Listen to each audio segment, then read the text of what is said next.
सर्वं यत्किञ्च जगत्यां जगत् तेन त्यक्तेन पुञ्जीहामादृतस्य स्विद्धनम्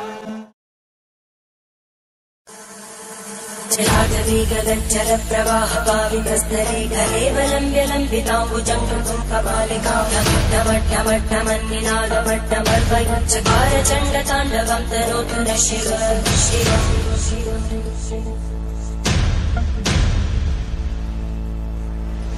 जटाकटाः सम्भ्रमभ्रमन्मलिन्दगज्जन्तिरोलवीचि वल्लरी विराजमानमङ्गलज्ज्वलल्ललाटकट्टभावके किशोरचन्द्रशेखरे रतिक्षुनिक्षरम्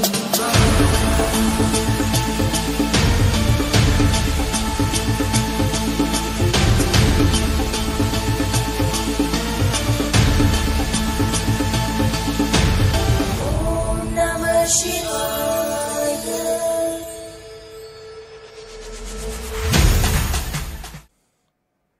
ಡಾಕ್ಟರ್ ಪದ್ಮನಾಭ ಆಚಾರ್ಯರು ದಿನಾಂಕ 23/1939 ಉಡುಪಿ ಜಿಲ್ಲೆಯ ಹೆಬ್ರಿ ಸಮೀಪದ ಕಾನಬೆಟ್ಟು ಎಂಬ ಗ್ರಾಮದಲ್ಲಿ ಜನಿಸಿದರು. ಇವರ ತಂದೆಯ ಹೆಸರು ಪಂಡಿತ್ ಪಿ ಆನಂದರಾಮ ಆಚಾರ್ಯ, ತಾಯಿಯ ಹೆಸರು ರಾಜೀವಿ. ಇವರ ತಂದೆ ಆನಂದರಾಯರು ಆಯುರ್ವೇದ ತಜ್ಞರಾಗಿದ್ದು ರಸೌಷಧ ವಿಧಾನವನ್ನು ಬಲ್ಲವರು. ಇವರು ಹಲವು ಪ್ರವಾಸ ಕಥನಗಳನ್ನು ಬರೆದಿದ್ದು ಅವುಗಳಲ್ಲಿ ಒಂದು ಪುಸ್ತಕ ಬೆಳಕು ಕಂಡಿದೆ. ಇವರು ಸಾಹಿತ್ಯದಲ್ಲೂ ಆಸಕ್ತಿ ಹೊಂದಿದ್ದು ಯಕ್ಷಗಾನ ಪಾತ್ರಧಾರಿಯಾಗಿಯೂ ಪ್ರಖ್ಯಾತರಾಗಿರುವರು. ಆಧ್ಯಾತ್ಮ ಸಾಧನೆಯಲ್ಲಿ ದಿಟ್ಟ ಹೆಜ್ಜೆಯಿಟ್ಟು ಮುಂದುವರಿದು ಶ್ರೇಷ್ಠ ಗುರುಗಳನ್ನು ಪಡೆದು ಹಲವು ಅನುಭವಗಳನ್ನು ಪಡೆದಿರುವ ಧೀಮಂತ ವ್ಯಕ್ತಿ ಆನಂದರಾಯರು. ಇವರ ಹಲವು ಗುಣಗಳು ಅವರ ಮಕ್ಕಳಿಗೆ ಹಂಚಿ ಹೋಗಿರುವುದು ಇವರ ಕುಟುಂಬದ ಒಂದು ವಿಶಿಷ್ಟತೆ ಎನ್ನಬಹುದು. ಇವರಿಗೆ 4 ಜನ ತಮ್ಮಂದಿರು, 7 ಜನ ತಂಗಿಯಂದಿರಿದ್ದು ಇವರೇ ಹಿರಿಯ ಮಗನಾಗಿದ್ದರು. ಇವರ ಬಾಲ್ಯವು ಹೆಬ್ರಿ ಸಮೀಪದ ಶಿವಪುರ ಗ್ರಾಮದ ಏಲಿಕೋಡು ಮಠ ಎಂಬಲ್ಲಿ ಕಳೆಯಿತು. ಬಾಲ್ಯದಲ್ಲಿ ತಂದೆಯವರಿಗೆ ಔಷಧಿ ಮಾಡಲು, ಬೇರು ನಾರುಗಳನ್ನು ತರುವುದು, ಮದ್ದು ಕುಟ್ಟುವುದು, ಕಷಾಯ ತಯಾರಿಸಲು ಸಹಾಯ ಮಾಡುವ ಕೆಲಸದಲ್ಲಿ ತೊಡಗುತ್ತಿದ್ದರು. ಇವರ ಮನೆ ಕೃಷಿ ಪ್ರಧಾನವಾಗಿದ್ದು ದನ ಮೇಯಿಸುವುದು, ಹಟ್ಟಿ ಸ್ವಚ್ಛ ಮಾಡುವುದು, ಗೊಬ್ಬರ ಹೊರುವುದು, ಗದ್ದೆಗಳಿಗೆ ಗೊಬ್ಬರವನ್ನು ಹರಡುವುದು, ಭತ್ತ ಬಿತ್ತುವುದು, ಕೊಯ್ಯುವುದು, ಏತದ ಮೂಲಕ ಹೊಳೆಯಿಂದ ನೀರನ್ನು ಹಾಯಿಸುವುದು, ಹೀಗೆ ಹಲವಾರು ಕೆಲಸಗಳನ್ನು ಬಾಲ್ಯದಲ್ಲಿ ಮಾಡುತ್ತಿದ್ದರು. ತನ್ನ ಪ್ರಾಥಮಿಕ ಶಿಕ್ಷಣವನ್ನು ಶಿವಪುರ ಸಮೀಪದ ಮುಳ್ಳುಗುಡ್ಡೆ ಎಂಬಲ್ಲಿಯೂ, ಎಲಿಮೆಂಟರಿ ಶಿಕ್ಷಣವನ್ನು ಹೆಬ್ರಿಯಲ್ಲಿಯೂ, ಹೈಸ್ಕೂಲ್ ಶಿಕ್ಷಣವನ್ನು ಉಡುಪಿಯಲ್ಲಿಯೂ ಮುಗಿಸಿದರು. ಮುಂದೆ ಹುಬ್ಬಳ್ಳಿಯಲ್ಲಿ 1 ವರ್ಷ ಆಯುರ್ವೇದಿಕ್ ಕಾಲೇಜಿನಲ್ಲಿ ವ್ಯಾಸಂಗ ಮಾಡುವಾಗ ತಂದೆ ತಾಯಿಗಳಿಗೆ ಹೊರೆಯಾಗಬಾರದೆಂದು ಪಾರ್ಟ್ ಟೈಮ್ ಕೆಲಸದೊಂದಿಗೆ ಓದಿದ್ದರು. ಉಳಿದ ವೈದ್ಯಕೀಯ ವ್ಯಾಸಂಗವನ್ನು ಉಡುಪಿಗೆ ಬಂದು ಮುಂದುವರಿಸಿದರು. ಆನಂದರಾಯರ ಹಿರಿಯ ಮಗನಾಗಿ ಶ್ರೀಯುತ ಪದ್ಮನಾಭ ಆಚಾರ್ಯರು ಮುಂದೆ ವೈದ್ಯ ವೃತ್ತಿಯನ್ನು ಮುಂದುವರಿಸಿ ಕುಂದಾಪುರದ ಕೋಟೇಶ್ವರದಲ್ಲಿ ಅಪಾರ ಜನಮನ್ನಣೆಯನ್ನ ಗಳಿಸಿರುತ್ತಾರೆ. ಇವರ ಅನುಭವದ ಬುತ್ತಿಯಲ್ಲಿ ಕೆಲವು ಸ್ವಾರಸ್ಯಕರ ಘಟನೆಗಳ ವಿಚಾರಗಳನ್ನು ಈ ಚಿತ್ರಸಂಚಿಯಲ್ಲಿ ಕಾಣಬಹುದು. ಇವರು ಆಧ್ಯಾತ್ಮ ಕ್ಷೇತ್ರದಲ್ಲಿ ಹೆಚ್ಚಿನ ಆಸಕ್ತಿ ಹೊಂದಿದ್ದು ಹಲವು ಧಾರ್ಮಿಕ ಸಂಘಟನೆಗಳಲ್ಲಿ ಸಕ್ರಿಯವಾಗಿ ತೊಡಗಿಸಿಕೊಂಡಿರುವರಲ್ಲದೆ ಪುಸ್ತಕ ಪ್ರೇಮಿಯಾಗಿದ್ದು ಇವರು ಬರೆದ ಆತ್ಮಶಕ್ತಿ ಎಂಬ ಪುಸ್ತಕವು ಹಲವು ಆವೃತ್ತಿಗಳನ್ನು ಕಂಡಿದೆ. ಪರಿಸರ ಪ್ರೇಮಿಗಳಾಗಿದ್ದು ಹಲವು ಕಡೆ ಗಿಡ ನೆಡುವ ಕಾರ್ಯಕ್ರಮಗಳನ್ನು ಹಮ್ಮಿಕೊಂಡಿದ್ದು ಸಮಾಜಮುಖಿಯಾದಂತಹ ಕೆಲಸ ಕಾರ್ಯಗಳಲ್ಲಿ ಹೆಚ್ಚಿನ ಆಸಕ್ತಿಯನ್ನ ತೋರಿರುತ್ತಾರೆ. 4 ಯೋಗಗಳಲ್ಲಿ ಇವರಿಗೆ ಕರ್ಮಯೋಗದ ಬಗ್ಗೆ ಹೆಚ್ಚಿನ ಒಲವು. ಬಹುಜನ ಸುಖಾಯ ಬಹುಜನ ಹಿತಾಯ ಎಂಬ ಮನೋಭಾವ ಇವರದು. ಇವರ ಕುಟುಂಬಸ್ಥರ ಭಿನ್ನಹದ ಮೇಲೆ ಈ ಚಿತ್ರಸಂಚಿಯನ್ನು ಮಾಡಿರುತ್ತೇನೆ. ವಯೋಸಹಜವಾದ ಆರೋಗ್ಯದ ಸಮಸ್ಯೆ ಇದ್ದರೂ ಮತ್ತೆ ಮತ್ತೆ ನೆನಪು ಮಾಡಿಕೊಳ್ಳುತ್ತಾ ಕಳೆದು ಹೋದ ದಿನಗಳ ಸುರುಳಿಗಳನ್ನು ಶ್ರೀಯುತ ಪದ್ಮನಾಭ ಆಚಾರ್ಯರು ಇಲ್ಲಿ ಒಂದಿಷ್ಟು ತೆರೆದಿಟ್ಟಿರುತ್ತಾರೆ.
ನಿಮ್ಮದು ಬಾಲ್ಯದ ದಿನಗಳ ಬಗ್ಗೆ ನೀವೇನಾದರೂ ಹೇಳಿ ಕತೆ.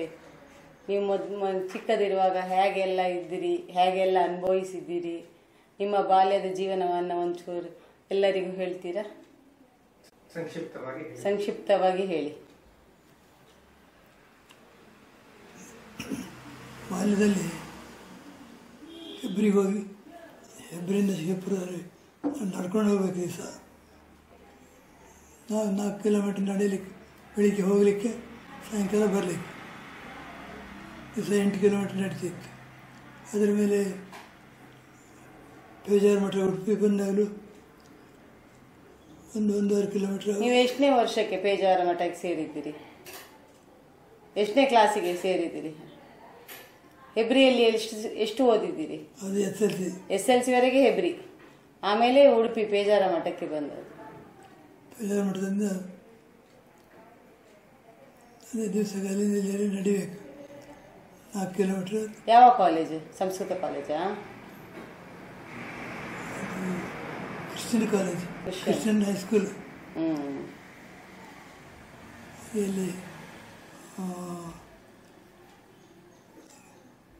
ಕ್ರಿಶ್ಚಿಯನ್ ಆಸ್ಪತ್ರೆ, ಹೈಸ್ಕೂಲ್ ಒಟ್ಟೊಟ್ಟೆ ಇರೋದು ಹೆಚ್ಚು ಕಮ್ಮಿ. ಮಿಷನ್ ಆಸ್ಪತ್ರೆ. ಹೌದು, ಅದೇ ಕಾಂಪೌಂಡ್. ಅಲ್ಲಿ ಹೋಗೋದು ದಿವಸಕ್ಕೆ 4 ಕಿಲೋಮೀಟರ್ ನಡಿಬೇಕಿತ್ತು.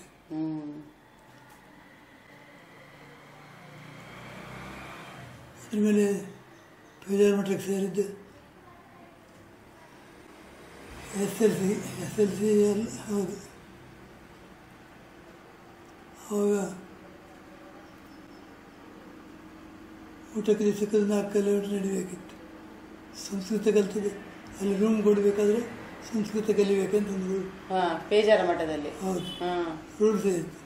ಸಾಯಂಕಾಲ 4ರಿಂದ 5, 4:15, 4, 1 ಗಂಟೆ ಅವ್ರ ಟ್ಯೂಷನ್. ಅದು ಮುಂದೆ ನಮ್ಮನ್ನು ಆಧ್ಯಾತ್ಮಿಕ ಹೇಳ್ಕೊಳ್ಳಿಕ್ಕೆ ಸಂಸ್ಕೃತ ಒಳ್ಳೆಯದಾಗುತ್ತೆ. ಹೆಬ್ರಿಗೆ ದಿನ ನೀವು ನಡ್ಕೊಂಡೇ ಹೋಗ್ತಿದ್ರಿ ನೀವು ಶಾಲೆಗೆ ಹೋಗುವಾಗ? ಅದೇ ನಡ್ಲಿಕ್ಕೆ 4 ಕಿಲೋಮೀಟರ್ ಹೋಗ್ಲಿಕ್ಕೆ, 4 ಕಿಲೋಮೀಟರ್ ಬರಲಿಕ್ಕೆ, 8 ಕಿಲೋಮೀಟರ್. ಉಡುಪಿ ಬಂದ ಮೇಲೂ ಅದೇ ರೀತಿ. ಆಮೇಲೆ 1 ವರ್ಷ ಇದರಲ್ಲಿ ಹುಬ್ಬಳ್ಳಿ ಗಣೇಶ್ ನಗರ, ಅಲ್ಲಿ ಸಿಕ್ಕರ್ ಅಂತ ಒಬ್ಬರು ಡಾಕ್ಟರ್ ಇದ್ದರು. ಅವರೇ ಆಯುರ್ವೇದಿಕ್ ಕಾಲೇಜನ್ನು ಸ್ವಂತದ್ದು ನಡೆಸ್ತಾ ಇದ್ದು, ಪ್ರೈವೇಟ್. ಅದು ನಿಮಗೆ ಬಿಷಕ್ಕಂತ ಕೊಡುವ, ಡಿಗ್ರಿ ಕೊಡ್ತೇನೆ, ಪ್ರಾಕ್ಟೀಸ್ ಮಾಡಲಿಕ್ಕಾಗ್ತದೆ ಅಂತ ಹೇಳಿ ಸೇರಿದ್ದೆ. ಅಲ್ಲಿ 1 ವರ್ಷ ಇದ್ದೆ. ಅಲ್ಲಿ ಅದು DSC ಕ್ಲಾಸ್ ಅದೇ, ಪರೀಕ್ಷೆ ಮಾತ್ರ ಬರೀಬೇಕಂದ್ರು. ಅದು ಪುಸ್ತಕ ನೋಡಿ ಉತ್ತರ ಬರೀದೆ. ಅಲ್ಲೇ ಕ್ರಮ ಬಿಷಕ್ ಪರೀಕ್ಷೆ ಅಂತ. ಅದು 1 ವರ್ಷ ನೋಡಿದೆ ಹೋಗಿ ಈ ವಿದ್ಯಾಭ್ಯಾಸ ಕಲ್ತರೆ ನಾವು ಮೇಲೆ ಬರೋದಿಲ್ಲ, ಪರೀಕ್ಷೆ ಇಲ್ಲ, ಪುಸ್ತಕ ನೋಡಿ ಬರೀದೆ ಅಂತ ಹೇಳ್ಕೊಂಡು ಕಡೆಗೆ ಉಡುಪಿಗೆ ಸೇರಿದ್ದೆ. ಸಂಸ್ಕೃತ ಕಲೀಲಿಕ್ಕೆ ಉಡುಪಿಗೆ. ಆಮೇಲೆ ಉಡುಪಿಗೆಲ್ಲ ಆಯುರ್ವೇದಿಕ್ ಕಾಲೇಜಲ್ಲಿ ಓಪನ್ ಆಯ್ತು. SDM ಧರ್ಮಸ್ಥಳದವರ SDM ಕಾಲೇಜಾ? ಅದೇ SDM. ಈಗ SDM ಅದು. ಅವಾಗ ಆಮೇಲೆ ಅಲ್ಲಿ ಹುಬ್ಬಳ್ಳಿಯಲ್ಲಿ ನಮ್ಮೊಟ್ಟಿಗೆ ಕಲಿತವ್ರೆ ಒಬ್ಬರು ನಮಗೆ ಮಾಸ್ಟರ್ ಆಗಿ ಬಂದರು. ಅಲ್ಲಿ ಎಲ್ಲಿ? ಉಡುಪಿಯಲ್ಲ? ಹಾಗೆ. ಆಮೇಲೆ ಅದಾದ್ಮೇಲೆ ನೀವು ಇಲ್ಲಿ ಕೋಟೇಶ್ವರಕ್ಕೆ ಬಂದದ್ದಾ? ಕೋಟೇಶ್ವರ ಬರಬೇಕಾದ್ರೆ ಹೇಳಿದ್ದೇನೆ. ಅದರಲ್ಲಿ 1 ವರ್ಷ ಸುಮ್ಮನೆ ಮನೆಯಲ್ಲಿ ಕೂತದ್ದು. ಹೌದಾ? ಓಹೋ. ಅದೇನು ಎಂತ ಮಾಡೋದು ಗೊತ್ತಿಲ್ಲ, ಶಾಪ್ ಹಿಡಿದು ಎಲ್ಲಿ ಎಂತ ಮಾಡೋದು ಅಂತ. ಹೌದಾ? ಎಲ್ಲಿ ಶಿವಪುರದಲ್ಲಿ ಇದ್ರಾ? ಹೌದು. ಓಹೋ. ಅವು ಕೆಲವು ಬಸ್ ಸ್ಮೆಲ್ ತಯಾರಿಸ್ತಿತ್ತು. ಮಾಮನ ಅಜ್ಜನೊಟ್ಟಿಗೆ ಸೇರಿಯಾ? ಹೌದು.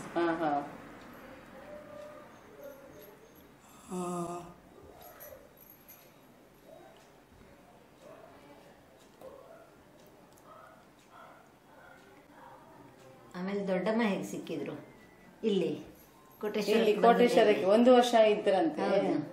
ಆಮೇಲೆ ದೊಡ್ಡಮ್ಮ ಸಿಕ್ಕಿದ್ರ ಅಲ್ಲಿ ಶಿವಪುರದಲ್ಲಿ 1 ವರ್ಷ ಸುಮ್ಮನೆ ಕೂತದ್ದು. ಹಾ. ಅವಾಗೆಲ್ಲ ಜಾಸ್ತಿ ಕ್ಲಿನಿಕ್ ಎಲ್ಲ ಇರ್ಲಿಲ್ಲಲ್ಲ, ಬಟ್ ಎಲ್ಲಿ ಹಾಕ್ಬೇಕು ಅಂತ ನಿಮ್ಗೆ ಹೊಳಿಲಿಲ್ಲ, ಅದಕ್ಕೆ ಹೌದು, ಯೋಚನೆ ಮಾಡ್ತಾ ಕೂತಿದ್ವಿ. ಕೆಲಸ ಉಂಟು ಮನೆಯಲ್ಲಿ, ಔಷಧಿ ಎಲ್ಲ ಮಾಡ್ತಿದ್ರಲ್ಲಿ, ಅಜ್ಜಯ್ಯನೊಟ್ಟಿಗೆ ಸೇರ್ಕೊಂಡು. ಹಾ, ಪುಸ್ತಕ ಎಲ್ಲ ಉಂಟಲ್ಲಿ, ಇದೆಲ್ಲ ಮಾಡ್ತಿತ್ತು.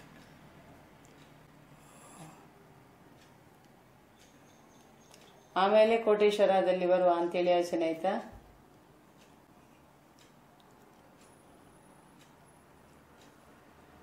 ನಮ್ಮ ಕ್ಲಾಸ್ ಕೃಷ್ಣವಿ ಭಟ್ ಅಂತ ಅವ್ರ ಮನೆಗೆ ಹೋಗಿತ್ತು ಪುರ್ಸತ್ತಿದ್ದಾಗ. ಅದು ಯಾವ ಊರು ನೋಡು, ಬೈಂದೂರು.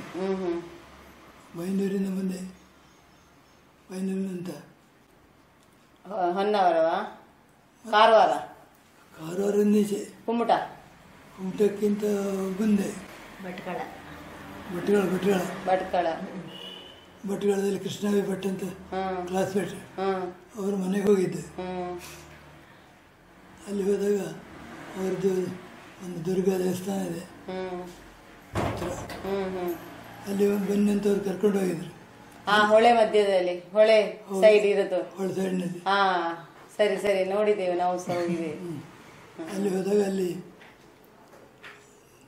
ಪ್ರಶ್ನೆ ಕೇಳಿ ಅಂದ್ರು. ಆ ದೇವಸ್ಥಾನದಲ್ಲಿ ನಾವು ಯಾವ ಪ್ರಶ್ನೆ ಕೇಳಿದ್ರು ಅವ್ರು 3-4 ಕಡೆ ಹೂ ಇಡ್ತಾರೆ, ಇಲ್ಲೊಂದು ಇಲ್ಲೊಂದು ಇಲ್ಲೊಂದು ಕಡೆ ತಲೆ ಮೇಲೆ ಆ ವಿಗ್ರಹ ಹಾಕಿ ಪ್ರಾರ್ಥನೆ ಮಾಡಿ ಅಂತ. ನೀವೇನು ಪ್ರಾರ್ಥನೆ ಮಾಡ್ತೀರಿ ಅದು ಉತ್ತರ ಹೇಳುತ್ತೆ. ನಾನು ಅದಕ್ಕಂತ ಹೋದವಲ್ಲ, ನನ್ನ ತಲೆಯಲ್ಲಿ ಎಂತ ಇಲ್ಲ.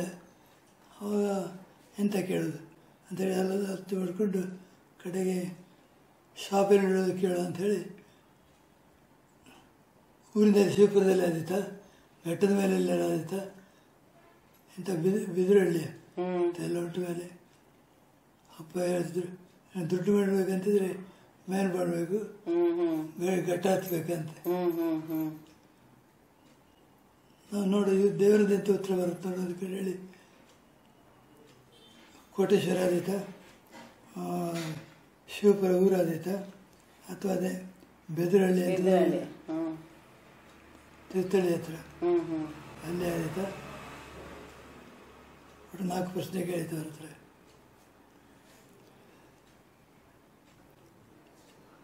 ಕೋಟೇಶ್ವರ ಆದೀತ ಅಂತ ಬಂತು. ಹೌದಾ? ಹಾಗೆ ಆಮೇಲೆ ನೀವು ನಿರ್ಧಾರ ಮಾಡಿದ್ರಿ ನಾನು ಕೋಟೇಶ್ವರದಲ್ಲಿ ಅಭ್ಯಾಸ ಪ್ರಾಕ್ಟೀಸ್ ಮಾಡುದು ಅಂತ ಹೇಳಿ ಅಲ್ವಾ? ಹೋದಾಗ ಇಲ್ಲಿ ಬಂದಿರು, ಹಳೆ ಮಂದಿರ ಕೆರೆಕಟ್ಟೆ. ಹೌದು, ಅವ್ರ ಹತ್ರ ನಾವು ನಾಡ್ದು 8ನೇ ತಾರೀಕಿನ ದಿವಸ ಶಾಪ್ ನೋಡ್ತೇವೆ ಬರ್ಬೇಕಂತ ಹೇಳಿ ಬಾಯಲ್ಲಿ ಹೇಳಿದೆ. ಅವ್ರು ಸ್ವಲ್ಪ ವರ್ಷ ಆದವ್ರು, ನನಗೆ 90-80 ಅವ್ರು ಹೇಳಿದ್ರು, ಇಲ್ಲಿ ಯಾಕೆ ಶಾಪ್ ಹಿಡಿದು, ಇಲ್ಲಿ ಕಂಪೌಂಡ್ರ್ ಇದ್ದಾರೆ, ಡಾಕ್ಟ್ರ್ ಇದ್ದಾರೆ, ಹತ್ತಿರ ಗೌರ್ಮೆಂಟ್ ಆಸ್ಪತ್ರೆ ಇದೆ, ಮತ್ತು ಒಟ್ಟು 4 ಡಾಕ್ಟ್ರ್ ಇದೆ, ಕೃಷ್ಣರಾವ್ ಅಂತ ಒಬ್ಬರು ಡಾಕ್ಟ್ರ್ ಇದ್ದಾರೆ, ಇಲ್ಲಿ ಎಂತಕ್ಕೆ ಸುಮ್ಮನೆ ಅಂತ ಆಯಿತು. ನಾನು ಹೇಳಿದೆ, ನಾನು ಕೇಳಿ ಅನ್ನೋದಲ್ಲ ನಿಮ್ಮ ಹತ್ರ, ಶಾಪ್ ಹಿಡಿಯೋದು ಮಾಡಿ ಆಗಿದೆ ಅಂದೆ. ಏನು ಬೇಕಾದ್ರೆ ಮಾಡು ಅಂದ್ರೆ. ಅವ್ರು ನಿಮ್ಮ ಸಂಬಂಧಿಕರಲ್ಲ? ಹೌದು. ಅಂತ ಇಲ್ಲಿ ಶಾಪ್ ಓಪನ್ ಆಯಿತು. ದೊಡ್ಡಮ್ಮನ ಮನೇಲಿ ರಥ ಇದ್ದದ್ದು ಅವಾಗ.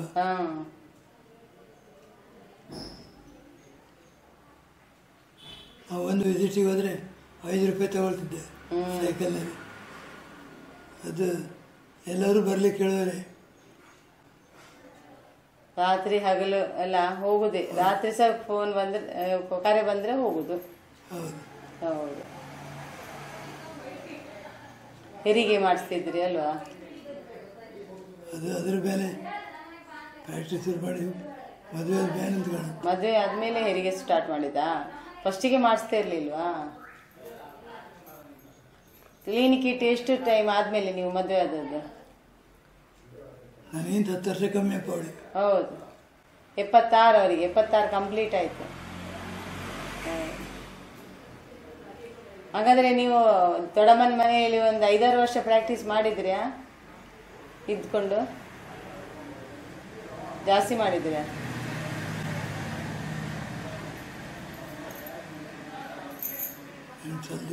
ಏನು ಸಾಲದ? ಪ್ರಾಕ್ಟೀಸ್ ಸ್ಟಾರ್ಟ್ ಮಾಡಿ ಎಷ್ಟು ವರ್ಷ ಆದ್ಮೇಲೆ ಮದುವೆ ಆದದ್ದು? 7-8 ವರ್ಷ ಮಾಡಿದ್ರ್ಯಾ? 8 ವರ್ಷ ಜಾಸ್ತಿ ಆಗಿರ್ಬೋದಾ? ಹಾಗಾದ್ರೆ ಒಂದು 15 ವರ್ಷ ಮೇಲೆ ಈ ಮನೆಗೆ ಬಂದದಲ್ವಾ? 15 ಆಗಿರ್ಬೋದಾ? ಹೆರಿಗೆ ಬಳಸಿದ್ರೆ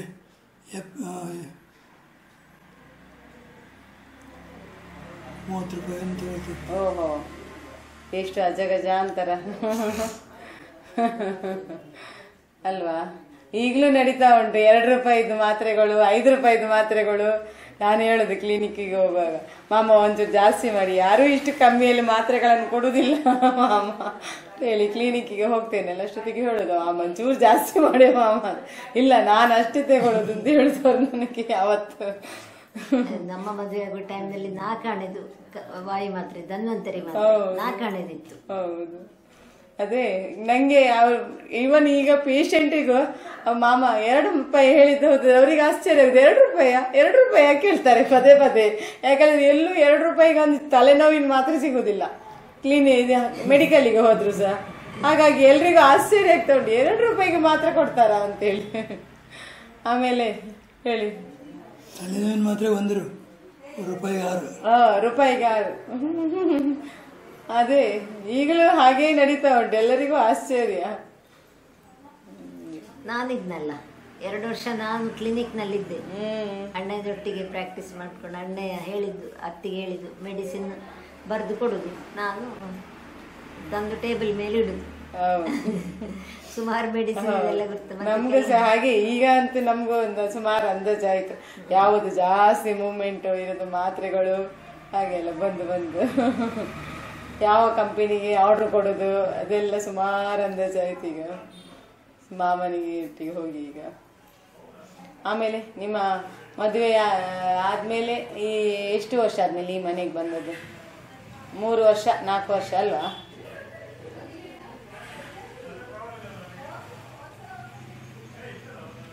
ಇಲ್ಲ, 2 ವರ್ಷ. 2 ವರ್ಷವಾ? ಮದುವೆ ಆದ್ಮೇಲೆ 2 ವರ್ಷದಲ್ಲಿ ಹೊಸ ಮನೆಗೆ ಬಂದ? ಹೊಸ ಮನೆ 2 ವರ್ಷದ ಮೊದಲೇ ಆಯ್ತಲ್ಲ ಅಣ್ಣ. ಇಲ್ಲ, ದೇವದಾಸ ಹುಟ್ಟಿ ಆದ್ಮೇಲೆ ಅಲ್ವಾ ಈ ಮನೆಗೆ ಬಂದದ್ದು ಅಲ್ವಾ? ಸುಮಿತ್ರ ದೇವದಾಸ ಹುಟ್ಟುವಾಗ ಮನೆ ಕಟ್ಲಿಕ್ಕೆ ಸ್ಟಾರ್ಟ್ ಮಾಡಿದ್ದು. ಹೌದು, ಆ ವರ್ಷ ಸ್ಟಾರ್ಟ್ ಮಾಡಿದ್ದು. ಸುಮಿತ್ರ ಹುಟ್ಟಿ ಆದ್ಮೇಲೆ ಈ ಮನೆಗೆ ಬಂದದ್ದು ಅಲ್ವಾ? ಹೌದು, ಸುಮಿತ್ರ ಹುಟ್ಟಿ ಆದ್ಮೇಲೆ ಈ ಮನೆಗೆ ಬಂದದ್ದು.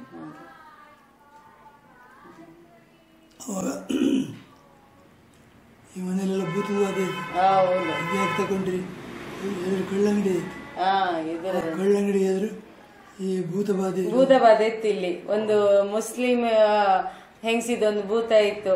ಅದು ರಾತ್ರಿ ಎಲ್ಲ ಬಡ ಬಡ ಬಡ ಬಡ ಶಬ್ದ ಮಾಡುದು, ಮಕ್ಕಳೆಲ್ಲ ಹೆದರ್ಕೊಂಡು.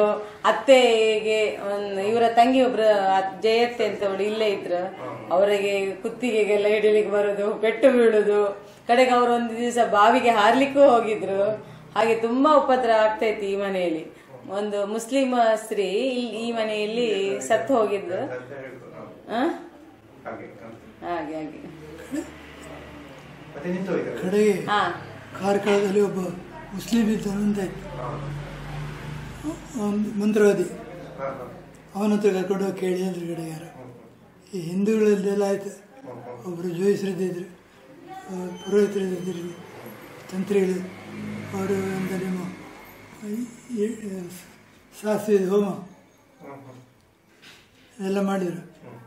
1 ತಿಂಗಳು ಸ್ವಲ್ಪ ಕಮ್ಮಿ ಆಗುತ್ತೆ, ಮತ್ತೆ 2 ಸ್ವಲ್ಪ ಜಾಸ್ತಿ ಆಗೋದು.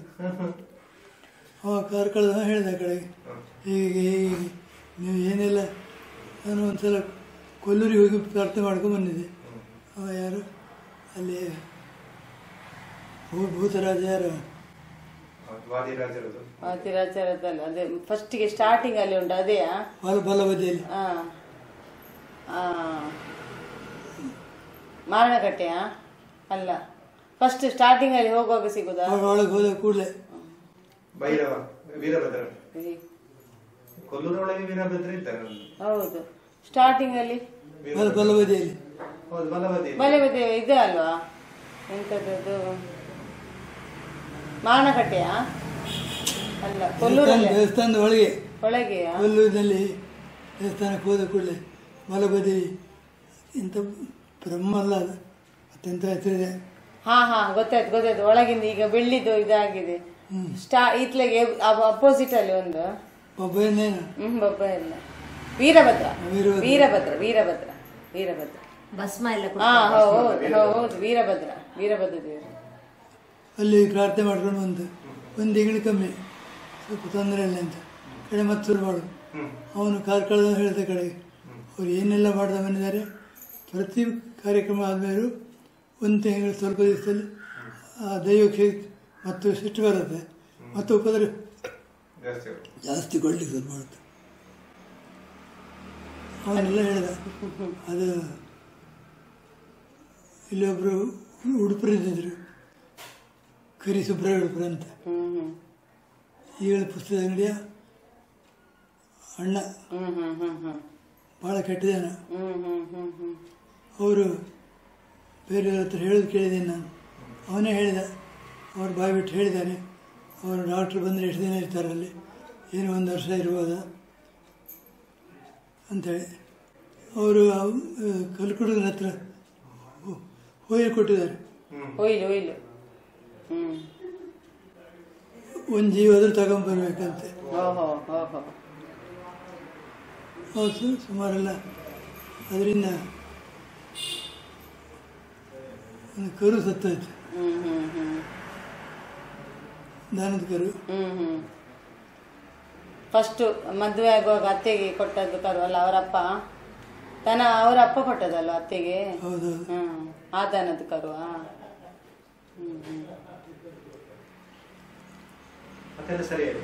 ಮತ್ತೆ ಅವರೆಲ್ಲ ಸರಿ ಮಾಡಿದ್ದು ಸುಮಾರು ಅಲ್ವಾ? ಸುಮಾರೆಲ್ಲ ಆಯ್ತು. ಅವನು ಕಾರ್ಕಳದ ಅಬ್ದುಲ್ ಜಲೀಲ್ ಅಂತೇಳಿ ಅವನ ಕಡೆ ಎಲ್ಲ ಕೊಡ್ದು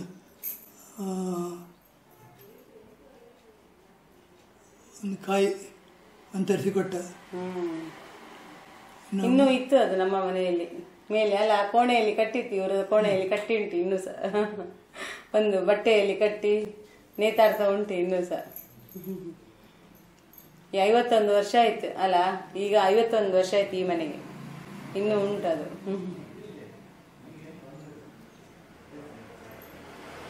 ಮತ್ತೆ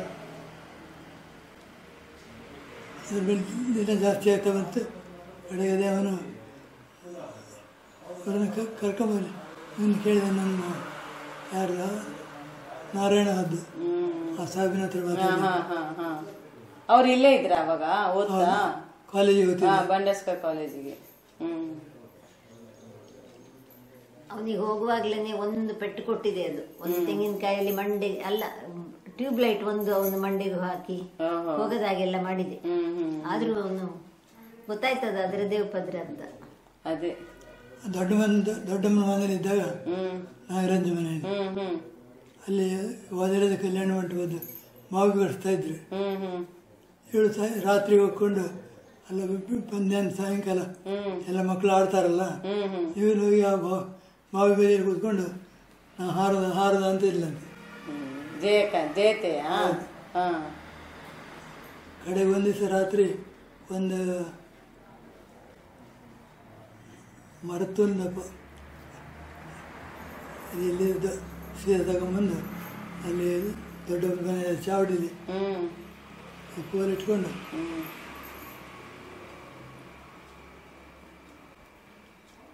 ಎಂತ ಮಾಡ್ಬೇಕು ಅವಳಿಗೆ ಗೊತ್ತಿಲ್ಲ, ತಂದಲ್ಲಿ ಇಟ್ಕೊಂಡು ಎಂತ ಮಾಡ್ತಾ ಇದ್ದಾಳೆ. ಅದು ಎಲ್ಲಿ ಇಡೋದು ಅಂದ್ಕೊಂಡು ಕಡೆಗೆ ಜೋರು ಮಾಡಿದ್ವಿ, ಎಂತ ಮಾಡ್ತೀವಿ ಎಂತ ಆಯ್ತು ಅಂತ. ಕಡೆಗೆ ಸುಮ್ಮನೆ ಇಲ್ಲ.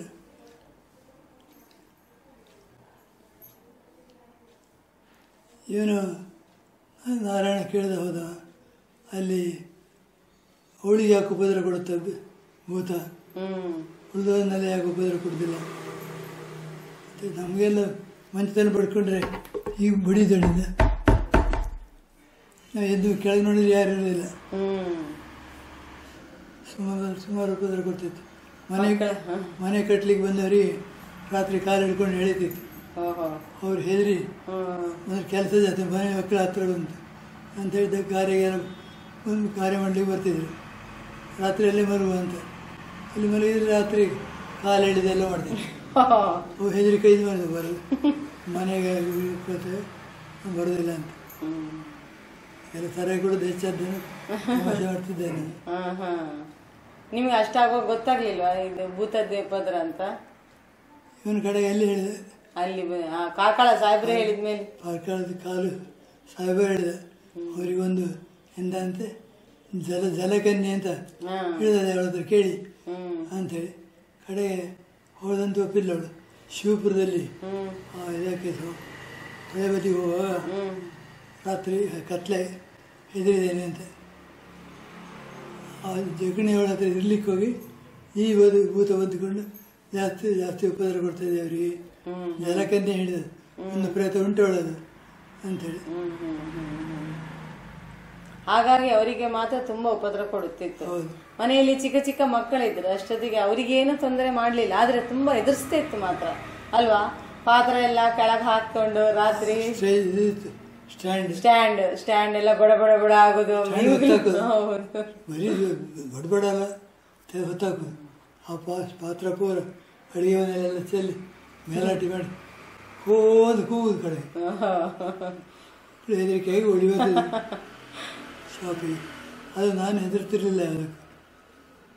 ನಾವು ಎಷ್ಟಂದ್ರೆ ಎಂತ ಮಾಡತ್ತದ್ದು, ಜೀವ ಉಂಟು ಅದಕ್ಕೆ ಇಲ್ಲ, ಪ್ರೇತ ಅಲ್ವಾ, ಎಂತ ಮಾಡತ್ತದ್ದು ಈಗ ಹೋಯ್ತು. ಮುಂದೆ ನಿಮ್ಮದೆಲ್ಲ ಸೇವೆ ಮಾಡಿದ್ದೆಲ್ಲ ಹೇಳಿ, ನೀವು ಏನೇನೆಲ್ಲ ಸೇವೆ ಮಾಡಿದ್ದೀರಿ ಹೊರಗಿದು? ಅಪ್ಪ ಪ್ರತಿ ವರ್ಷ ಒಂದ್ಸಲ ಯಾರನ್ನ ಕರ್ಕೊಂಡು ಹೋಗಿ ಬರ್ತಿದ್ರು.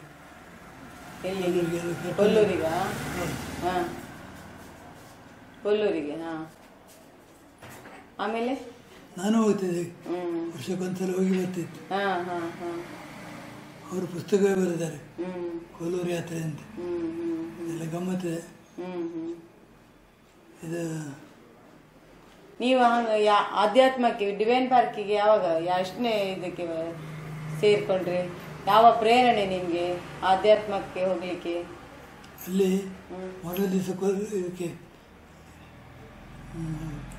ಸಾಲಿಗ್ರಾಮಕ್ಕೆ ಹೋದಾಗ ಅವ್ರ ದೇವರ ಗುಣಗಳು ಯಾವುವು ಅಂತೇಳಿ ಕ್ವಶನ್ ಹಾಕಿದ್ರು. ಯಾರಿಗೂ ಉತ್ತರ ಗೊತ್ತಿಲ್ಲ. ಅವ್ರು ಹೇಳಿದ್ರು ಅವಾಗ ಪ್ರೀತಿ, ತಾಳ್ಮೆ, ಶ್ರಮೆ, ಕರ್ತವ್ಯ ಪರತೆ, ಈ 4 ಭಗವಂತನ ಗುಣಗಳು, ಅದನ್ನು ನೀವು ನಿಮ್ಮಲ್ಲಿ ಮಾಡಿಕೊಳ್ಬೇಕು. ಆಮೇಲೆ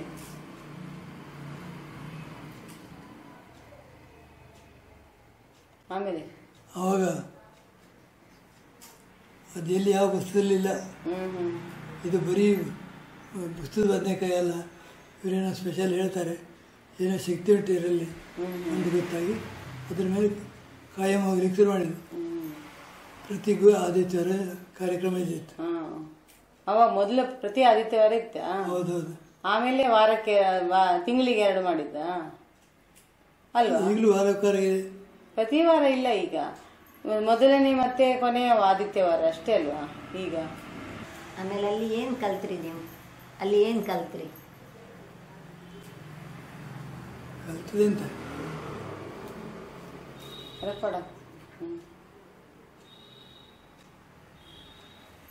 ಅಲ್ಲಿ ಮಂತ್ರೋಪದೇಶ ಕೊಟ್ಟರು. ಕಾಳಿ ಮಂತ್ರವಾ? ಕಾಳಿಕಾ ಮಂತ್ರ. ಅದು ಅಲ್ಲಿ ರಾಮಕೃಷ್ಣ ಪರಮಹಂಸರ ಶಿಷ್ಯರು 12 ಜನವರಿ ಅವ್ರಿಗೆ ಹೇಳಲಿಲ್ಲ ಅಂತ. ಇವರು ಜಗದಾತ್ಮನಂದ ಅಂತ ಅವರು ದೇವ್ರ ಪರಕೇರಿ ಮಾತಾಡ್ತಾರಲ್ಲ, ಅವ್ರ ಹತ್ರ ಕೇಳಿದ್ದೆ, ವಿವೇಕಾನಂದರ ಹತ್ರ. ಏನು ಅಂತ ಹೇಳ್ತಾರೆ ಹೀಗೆ. ಹಾ, ಕೈಯಲ್ಲಿ ಹೌದು ಬರ್ತು. ಅದಕ್ಕೆ ಎಂತದ ಒಂದು ಹೆಸರು ಇತ್ತಲ್ಲ, ಪ್ಯಾರಟ್. ಪ್ಲಾಂಚೆಟ್. ಹಾಂ, ಅದರಲ್ಲಿ ಕೆಳಗೆ ಈ ಡಾಕ್ಟ್ರ್ ಮುಖಾಂತರ ಪ್ರಶ್ನೆ ಮಾಡಿಸಿ ಅವ್ರ ಕಡೆ ಕಾಳಿಕ ಮಂತ್ರ ಹೇಳಿದ್ದು. ಅದನ್ನು ನಮಗೆ ಉಪದೇಶ ಕೊಟ್ಟಿದ್ದಾರೆ.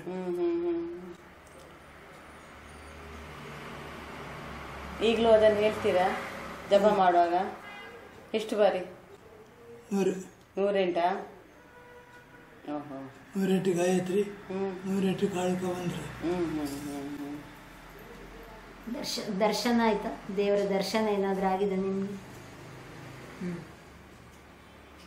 ಒಂದು ಸಲ ಕೊಲ್ಲೂರಿಗೆ ಹೋಗಿ ಅಲ್ಲಿ ಕೆಳಗೆ ಚಿತ್ರಮೂಲ, ಕೊಡಚಾದ್ರಿ. ಹೌದು, ಕೊಟಚಾದ್ರಲ್ಲಿ ಕೆಳಗೆ ಚಿತ್ರಮೂಲಕ, ಚಿತ್ರಮೂಲದಲ್ಲಿ ರಾತ್ರಿ ಉಳಿದಿದ್ದೆ. ಅಲ್ಲಿ ಜಾಗ ಉಂಟಾ ಉಳಿಲಿಕ್ಕೆ? ಆಗ ಅನುಭವ ಆಗಿದೆ ಅವರಿಗೆ. ಆಗ ಎಂತ ಅನುಭವ ಆಯಿತು? ಎಂತ ಅನ್ನಲಿಲ್ಲ. ಅಲ್ಲಿ ರಾತ್ರಿ ಅಲ್ಲಿ ಮಲಗಿದೆ ಕಲ್ ಸೈಡಲ್ಲಿ. ಅಲ್ಲಿ ಪುರ್ಸೊತ್ತೆ ಇತ್ತು ಸ್ವಲ್ಪ ಸಾಯಂಕಾಲ 4-5 ಗಂಟೆ ಮೇಲೆ. ಮತ್ತೆ ಮುಂದೆ ಎಲ್ಲಿಗೆ ಹೋಗುತ್ತೆ ಜಾಗ್ರ ಉಂಟ ಅಂತ ತಿಳಿಸಿದ್ರೊಳಗೆ ಬಂದದ್ದು ಸ್ವಲ್ಪ ನೋಡೋಲ್ಲೊಂದು ಈ ಎಲುಬಿನ ಗೂಡು ಉಂಟು ಮನುಷ್ಯರದ್ದು. ಹೊರತೋಗಿ ಎಷ್ಟು ಸಮಯ ಆಯ್ತು ಅಂತ ಇರುವ ವಾಸನೆ ಅಂತ ಇಲ್ಲ. ಆವಾಗ ಸ್ವಲ್ಪ ನೋವನೇ ಆಯಿತು. ಇಲ್ಲೂ ಒಬ್ಬ ಪ್ರೇತ ಉಂಟಿದೆ, ಬರ್ತೇನೆ ರಾತ್ರಿ ಮಾತಾಡ್ಸೋಕ್ಕೆ ಅಂದ್ಕೊಂಡು ನೆನೆಸ್ಕೊಂಡೆ. ಹಿಂದೋಗಿ ಅದ್ರ ಮೇಲೆ ಮಲಗಿದೆ ಈಗ ಆ ಕಲ್ಲು ಮೇಲೆ, ಕಲ್ಲು ಸೆಡಿ. ಅಲ್ಲಿ ರಾತ್ರಿ 1 ಗಂಟೆ ಆಗುವಾಗ ನನ್ನ ಬಟ್ಟೆ ಈಗ ಹೊಲ್ಕೊಂಡು ಮಲಗಿದ್ದಾನೆ. ಹೇಳಿತ್ತೆ ಹೇಗೆ ತಿರ್ಗಾ ಬಂತು ಶಭೂತ ಪ್ರೇತ ಉಂಟು ಅಂತ ಎಣಿಸ್ಕೊಂಡೆ. ಬ್ಯಾಟ್ರಿ ಇಲ್ಲ ನನ್ನ ಹತ್ರ. ಬ್ಯಾಟ್ರಿ ತಗೊಂಡು ಹೋಗ್ಲಿಲ್ಲ ರಾತ್ರಿ? ಬ್ಯಾಟ್ರಿ ಇಲ್ಲೇ ನಮ್ಮ ಹತ್ರ, ಅಲ್ಲಿ ಇಲ್ಲ, ಇಲ್ಲೂ ಇಲ್ಲ. ಅಲ್ಲಿ ತಗೊಂಡೋಗಿ ಒಂದು ಬೆಂಕಿ ಬೆಟ್ಟ ಉಂಟು, ಬೆಂಕಿ ಕಡೆ ಕಿರಿ ನೋಡಿದೆ. ಒಂದು ಕಪ್ಪೆ ಮೇಲೆ ಎಳಿತಾ ಉಂಟು. ಈ ಮೇಲೆ ಹತ್ತಬೇಕಂತ ಪ್ರಯತ್ನ ಪಡ್ತಾ ಉಂಟು. ಅದ ಬಟ್ಟೆ ಕೆಳ್ದಾಗ ಆಗುತ್ತೆ, ಎಳ್ದಾಗ ಕೆಳಗೆ. ಮತ್ತೆ ಸ್ವಲ್ಪ ಹೊತ್ತು ಮಲಗಿದೆ. ಮತ್ತೆ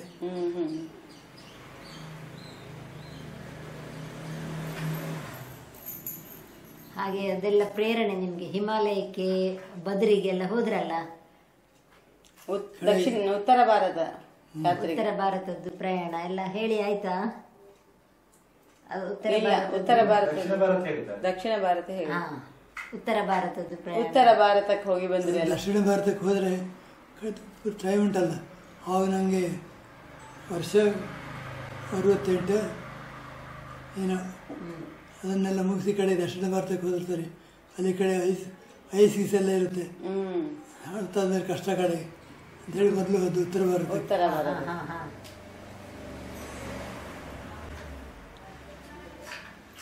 ಅಲ್ಲಿಂತ ವಿಶೇಷ ಎಂತಾಗಿಲ್ಲ, ಎಲ್ಲ ನೋಡ್ಕೊಂಡು ಬಂದಿದ್ದಾರೆ ಅಲ್ವಾ?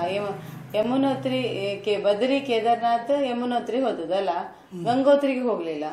ವೈಷ್ಣೋದೇವಿಗೆ ಹೋದ್ರಿಯಾ? ಫಸ್ಟಿಗೆ ಗಂಗೋತ್ರಿಗೆ ಹೋದ್ದು. ಗಂಗೋತ್ರಿಗೆ ಹೋದ, ಯಮುನೋತ್ರಿಗೆ ಹೋಗ್ಲಿಲ್ವಾ? ಎಲ್ಲ ಒಂದೇ ನಮನಿ ಅಂತೇಳಿ ಯಾವ ಹೊತ್ತಿಗೆ ಹೋದ್ರು ಒಂದೇ ನಮೂನೆ ಹವೆಗಳು, ಒಂದೇ ನಮೂನೆ ಕಡಿದು ಜಾಗ.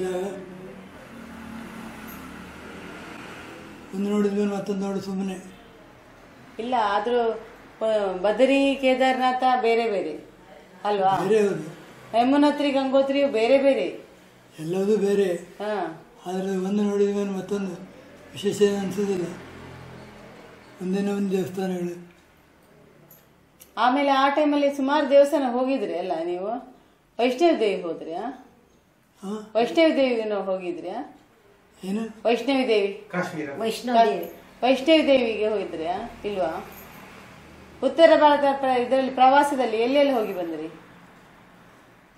3 ಜಾಗ ಆಯ್ತಲ್ಲ. ಮತ್ತೆ ಋಷಿಕೇಶ್, ಹರಿದ್ವಾರ. ಋಷಿಕೇಶ, ಹರಿದ್ವಾರ, ಕಾಶಿ. ಕಾಶಿ ಮೊದಲೇ ಸಿಕ್ಕುದು, ಪ್ರಯಾಗ ಎಲ್ಲ ಆಗಿದೆ.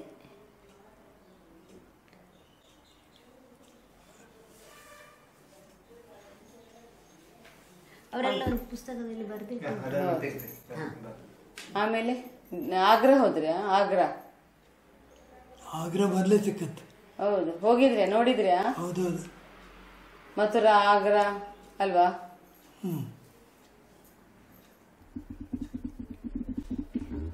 ಆಮೇಲೆ ಇಲ್ಲಿ ಊರಲ್ಲಿ ಏನೇನೆಲ್ಲ ಸೇವೆ, ಊರಲ್ಲಿ ಬಂದು ಗಿಡ ನೆಡುದು ಎಲ್ಲ ಮಾಡಿದ್ರಲ್ಲ, ಅದೆಲ್ಲ ಹೇಳಿ ಸ್ವಲ್ಪ. ನಿಮ್ಗೆ ಒಂದು ಅಡ್ಡ ಹೆಸರಿತ್ತಲ್ಲ, ಎಂತ ಹೆಸರು? ಇವ್ರಿಗೆ ಗಾಳಿ ಮರದ ಡಾಕ್ಟರ್. ಮೊದಲು ಗಾಳಿ ಮರದ ಡಾಕ್ಟರ್ ಅಂತ ಹೇಳಿ ಅಲ್ವಾ ನಿಮ್ಗೆ? ಅದು ಮೊದಲು ಕ್ಲಿನಿಕ್ ಎದುರು ತುಂಬಾ ಗಾಳಿ ಮರ ಇತ್ತು ಅಲ್ವಾ?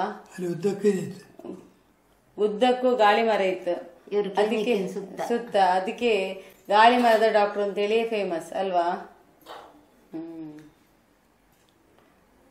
ಪೇಷಂಟ್ ರಾತ್ರಿ ಎಲ್ಲ ಬಂದು ಅಲ್ವಾ, ರಾತ್ರಿ ಹಗಲು ಮನೆಗೆ ಬಂದ್ರೆ ಎಲ್ಲಾ ಪೇಷಂಟ್ ಅನ್ನು ನೋಡ್ತಿದ್ರಿ ಅಲ್ವಾ? ಪೇಷಂಟ್ ಮನೇಲಿ ಅಲ್ಲಿ ಹೋಗಿ ಸಹ ನೋಡ್ತಿದ್ರಿ? ಹೋಗಿ ನೋಡೋದು. ಹೌದಾ? ಮನೆಗೆ ಸಹ ಬರ್ತಾ ಇದ್ರಲ್ಲ ತುಂಬಾ ಜನ ಮನೆಗೆ ರಾತ್ರಿ ಎಲ್ಲ? ಇಲ್ಲ, ರಾತ್ರಿ 1-2 ಜನ ಬಂದು ಕೊಡ್ತಿತ್ತು. ಆಮೇಲೆ ವಿಸಿಟಿಂಗ್ ಜಾಸ್ತಿ. ಹೆರಿಗೆಗೆ ಅಂತ ಹೇಳಿಬಿಟ್ಟು ಇಲ್ಲಿ ಹಿಂದ್ಗಡೆ ಮನೆ ಕೋಣೆ ಮಾಡಿದ್ದಾರೆ. ಆ ಕೋಣೆಯಲ್ಲಿ ಹೆರಿಗೆ ಮಾಡಿಸ್ತಾ ಇದ್ರು, ಬಾರಿ ಚೀಪಲ್ಲಿ 30 ರೂಪಾಯಿ. ಅದು ಹೇಳಿದ್ರಲ್ಲ, ಅವರಿಗೆ ಊಟ ಎಲ್ಲ ಇಲ್ಲಿ ನಮ್ಮ ಮನೆಯಿಂದವೇ ರೆಡಿ ಮಾಡಿಕೊಂಡು ಅಣ್ಣ ತಕೊಂಡು ಹೋಗುದು. ಆ ಮಗುವನ್ನು ಸ್ನಾನ ಮಾಡಿಸಿ, ಮಗುವಿಗೆ ಬೆಚ್ಚಗೆ ನೀರಿನ ಸ್ನಾನ, ಇಲ್ಲೇ ಬಂದು ಸ್ನಾನ ನೀರೆಲ್ಲ ಮಗುವಿಗೆ ನಾನ್ ಮದ್ವೆ ಆಗಿ ಬರುವಾಗ ಮಗುನ, ಈ ಚಿಕ್ಕ ಮಗುನ ಒಂದು ನೀರಲ್ಲಿ ಇಟ್ಟು ಬೆಳೆಸುದು, ಅದು ಕುತ್ತಿಗೆ ನಂಗೆ ಅವಾಗ ತುಂಬಾ ಹೆದರಿಕೆ ಆಗ್ತಿತ್ತು, ಕಿವಿಯೊಳಗೆ ನೀರು ಹೋಗುದಿಲ್ವಾ ಅಂತೇಳಿ. ಹೌದು, ಒಂದು ಪಾತ್ರೆ, ದೊಡ್ಡ ಪಾತ್ರೆಯಲ್ಲಿ ನೀರು ಹಾಕಿ, ಅದು ನೀರಲ್ಲಿ ಮಕ್ಕಳು ಬೆಳೆದ್ರೆ ಅದು ಬಾರಿ ಒಳ್ಳೇದು ಮಕ್ಕಳಿಗೆ ಅಂತ ಹೇಳಿ. ಹೌದು, ಅದೇನು ಎಣ್ಣೆ ಹಚ್ಚಿ ಹದ ಬಿಸಿ ನೀರಲ್ಲಿ ಇಡ್ತಿದ್ರು ಎಲ್ಲರೂ. ಅದು ಆ ಸೋಪ್ ಎಲ್ಲ ಹಚ್ಚಿ ಅದನ್ನ ತೆಗಿತಿದ್ರಲ್ಲ, ಬಿಳಿ ಮೈ ಮೇಲೆ ಇರ್ತಿತ್ತು. ಅದನ್ನೆಲ್ಲ ಹಾಗೆ ಅದು ಇಡ್ಬೇಕು ಅಂತ ಹೇಳಿ ಅದರಲ್ಲಿಯೇ ತಿಕ್ಕಿ ಅದನ್ನ ಹಾಗೆ ಮೈಗೆ ಹಚ್ಚಿ ಮತ್ತೆ ಹಾಗೆ ಸ್ನಾನ ಮಾಡಿಸ್ತಾ ಇದ್ರು. ಬಾರಿ ಚಂದ. 3 ಕಾಟ್ರ ಇಟ್ಟು, ಹೌದು, ಅದ್ರ ಮೇಲೆ ದೊಡ್ಡ ಪಾತ್ರ, ಬಿಸಿನೀರು ತಣ್ಣಗಾಗಬಾರ್ದು ಹೇಳಿ ಒಂದು ಬಲ್ಬ್ ಬಿಡ್ತಿತ್ತು. 60 ಹೊರಟಿದ್ದು ಮಕ್ಕಳು ಬೆಚ್ಚಗೆ ಹೊಟ್ಟೆಯಲ್ಲಿ ಇದ್ದಾಗೆ ಆಗ್ತಿತ್ತು ಮಕ್ಕಳಿಗೆ, ಒಳ್ಳೆ ಮಲಗ್ತಿದ್ರಲ್ವಾ? ಅದು ನಾನು ನೋಡಿದ್ದಿತ್ತು, ತುಂಬಾ ಟೈಮ್ ಮಾಡಿದ್ರು ನಾನು ಬಂದ ಮೇಲೆ. ಎಷ್ಟು ಹೆರಿಗೆ ಮಾಡಿಸಿರ್ಬೋದು ಅಣ್ಣಯ್ಯ ಇಲ್ಲಿ ನಿಮ್ಮ ಮನೆ ಹಿಂದೆಯೇ? ಎಷ್ಟು ಹೆರಿಗೆ ಮಾಡಿಸಿದ್ರಿ? ಅದು ಈ ತಿಂಗಳು ಅವಾಗ ಹೇಳಿದ್ದೇನೆ ನಾನು, ಗರ್ಭ ತೆಕ್ಕೊಳ್ಳಿಕ್ಕಂದು ಬರ್ತಿದ್ರು. ಆ ಕಾಲದಲ್ಲಿ ಮಾತಾಗಿತ್ತು ಇರಲಿಲ್ಲ. ಆವಾಗ ಅವರಿಗೆ ಹೇಳ್ತಿದ್ದೆ, ನೀವು 2 ತಪ್ಪು ಮಾಡ್ತೀರಿ. ಈಗ ಗರ್ಭ ನಿಂತದ್ದು 1ನೇ ತಪ್ಪು, ಮದುವೆ ಆಗಬೇಕಾದ್ರೆ. 2ನೇದನ್ನು ಕೊಲ್ಲಿಕ್ಕೆ ಶುರು ಮಾಡಿದ್ದು 2ನೇ ತಪ್ಪು ಅಂತ. ಕೊಲ್ಲಬೇಡಿ ಸುಮ್ಮನೆ, ಹೆರಿಗೆ ಆದಮೇಲೆ ನಾನು ಇಟ್ಕೊಳ್ತೇನೆ, ಇಲ್ಲಿ ಮಗಿನ ಕೊಟ್ಟು ಹೋಗ್ಬೇಕಂತ. ಕೊಟ್ಟು ಹೋಗೋದಾದರೆ ಫ್ರೀ ಹೆರಿಗೆ ದುಡ್ಡಿಲ್ಲ ನೋಡಿ ಮಾಡಿಸಿ, ಇಲ್ಲಿ ಹೆರಿಗೆ ಮಾಡಿಸಿ ಮಗುವಿನ ಇಟ್ಕೊಂಡು ಅವ್ರದ್ದು ಅಡ್ರೆಸ್ ಎಲ್ಲ ಬರೆದಿಟ್ಕೊಳ್ತಿದ್ದೆ, ಯಾರಿಗೆ ಬೇಕು ಮಗು ಅಂತ. ಆ ಅಡ್ರೆಸ್ದವ್ರಿಗೆ ಫೋನ್ ಮಾಡಿ ಕರೆಸಿಕೊಡ್ತಿತ್ತು ಅವರಿಗೆ. ಒಟ್ಟು 72-73 ಮಕ್ಕಳನ್ನು ಕೊಟ್ಟಿದ್ದೇನೆ. ಎಲ್ಲರೂ ಉಂಟು ಇರು ಪುಸ್ತಕದಲ್ಲಿ. ಮಕ್ಕಳಿಗೆ ರಕ್ಷಣೆ ಆಯ್ತಲ್ಲ, ಮಕ್ಕಳಿಲ್ಲದವರಿಗೆ ಮಕ್ಕಳಾಯ್ತು. ಹೌದೌದು, ನಾನು ಮದುವೆಗೆ ಬಂದ ಮೇಲೆ ಕೊಡ್ತಾ ಇದ್ರು. ಇಲ್ಲದಿದ್ರೆ ಅದೆಲ್ಲ ಭ್ರೂಣ ಹತ್ಯೆ ಆಗ್ತಿತ್ತು. ಎಲ್ಲವನ್ನು ಉಳಿಸಿದ್ದಾರೆ. ಅವರು ಇನ್ನೊಂದು ಹೇಳಿದ್ದಾರೆ, 3ನೇ ತಿಂಗಳಿಗೆ ಆತ್ಮ ಬರುತ್ತೆ ಅಂತ. ಅದನ್ನು ಹೇಳಿದ್ರು. ಆಗ ಅಲ್ಲಿ ನಿಂತೋಯ್ತು, ಮತ್ತೆ ನಾವು ಅಲ್ಲಿ ಹೋದೆವು. 3ನೇ ತಿಂಗಳಿಗೆ ಆತ್ಮ ಬರ್ತದೆ ಅಂದ್ರಂತೆ. ಜೀವಕ್ಕೆ ಪುನರ್ಜನ್ಮ ಪುಸ್ತಕ ಓದಿದ್ರೆ ಗೊತ್ತಾಗುತ್ತೆ. ನಮ್ಮ ಕಾರಂತರು ಒಬ್ಬರು ಬರ್ತಾರಲ್ಲ, ಯಾರು ಶಿವರಾಮ್ ಕಾರಂತರು ಅಣ್ಣನ ಒಂದು ಪುಸ್ತಕ ಬರ್ತದೆ ಪುನರ್ಜನ್ಮದ ಬಗ್ಗೆ. ಆ ಮಗು ಹುಟ್ಟಿದ್ದು ತಿರ್ಗಾ 3 ತಿಂಗಳ ಒಳಗೆ ಹುಟ್ಟಿದ್ದು ಗೊತ್ತಾಗುತ್ತೆ. ಮಗು ದೊಡ್ಡಕ್ಕಾದ್ಮೇಲೆ ಅಂದರೆ ಅಲ್ಲಿವರೆಗೆ ಹೋಗಿ ಒಂದೊಂದನ್ನು ನೆನಪೆಲ್ಲ ಇರುತ್ತೆ ಸಣ್ಣ ಮಕ್ಕಳಿಗೆ. ಅದಕ್ಕೆ ಸಾಕ್ಷಿ ಪೂರ್ಣಾನಂದ ಅಲ್ವಾ. ಒಂದ್ಸಲ ನೆನ್ಪಿತಾ ಕಾನ್ಬೆಟ್ಟಿಗೆ ಹೋಗಿ ಅಲ್ಲಿ ಬಾವಿ ಇಲ್ಲಿ ಬಾವಿ ತೋರಿಸಿದ್ದಾನೆ, ಅವನಿಗೆ ಫಸ್ಟ್ ಹೋಗುದು ಪೂರ್ಣಾನಂದ, ದೊಡ್ಡ ಮಗ ಇವರ. ಅವನು ಅಲ್ಲಿ ಅಜ್ಜನ ಹತ್ರ ಹೇಳಿದ ಅಲ್ಲಿ ಬಾವಿ ಉಂಟು ಇಲ್ಲಿ ಬಾವಿ ಉಂಟು, ಅಲ್ಲಿ ಬಾವಿ ಇತ್ತು, ಇವರಿಗೂ ಸಹ ನೆನಪಿರ್ಲಿಲ್ಲ ಅಲ್ಲಿ ಬಾವಿ ಉಂಟು ಅಂತೇಳಿ. ಹಾಗೆ ನಮ್ಗೆ ಎಲ್ರಿಗೂ ಆಶ್ಚರ್ಯ, ಅಲ್ಲಿ ಅವನಿಗೆ ಹೇಗೆ ಗೊತ್ತಂದ, ಅವನು ಫಸ್ಟ್ ಹೋಗುದು ಅಲ್ಲಿ ಕಾನ್ಬೆಟ್ಟಿಗೆ ಇವ್ರ ಅಜ್ಜನ ಮನೆಗೆ. ಅದೊಂದು ಸಾಕ್ಷಿ ಪುನರ್ಜನ್ಮಕ್ಕೆ. ನಂಗೆ ಸಹ ಗೊತ್ತಿರ್ಲಿಲ್ಲ ಅದರ ಬಗ್ಗೆ. ಇವರಿಗೆ ಸಹ ಅಲ್ಲೊಂದು ಬಾವಿ ಉಂಟು ಅಂತ ಗೊತ್ತಿರ್ಲಿಲ್ಲ. ಅವನು ಹೋಗಿ ನೋಡಿದ್ರೆ ಅಲ್ಲಿ ಉಂಟು, ಇವ್ರು ಕರ್ಕೊಂಡೋದ್ರು ಕಡೆಗೆ. ಅದೇನು ಎದುರುಗಡೆ ಏನು ಕಾಣುದಿಲ್ಲ, ಇಲ್ಲ ಬಾವಿ ಹಾಳು ಬಿದ್ದದ್ದು. ಹಾಳು ಬಿದ್ದು ಬಾವಿ. ಆದ್ರೆ ಮಗು ಹೇಳಿತ್ತಲ್ಲ ಅಲ್ಲಿ ಒಂದು ಬಾವಿ ಉಂಟಂತ. ಅದು ಅವನಿಗೆ ಆವಾಗ 3 ವರ್ಷ ಅಷ್ಟೇ ಮಗುವಿಗೆ. ಮತ್ತೆ ಅಲ್ಲಿಂದ ಇವರಿಗೆ ಸಾಹಿತ್ಯ ಮತ್ತು ಆಧ್ಯಾತ್ಮ ಹೇಗೆ ಬಂತು? ಸಾಹಿತ್ಯ ಬರೆಯುವುದು ಮತ್ತು ಅದು ಯಾರು ಕಲಿಸಿಕೊಟ್ಟದ ಅಥವಾ ಇವರಿಗೆ ಬಂದದ ಅಥವಾ ಯಾರ ಪ್ರೇರಣೆ ಇದೆಯಾ ಅಂತ? ಬರ್ದಿದ್ದೀರಲ್ಲ ಪುಸ್ತಕ ಎಲ್ಲ. ಹೌದು. ಅದು ಹೇಗೆ ಪ್ರೇರಣೆ ಬಂತು ನಿಮ್ಗೆ?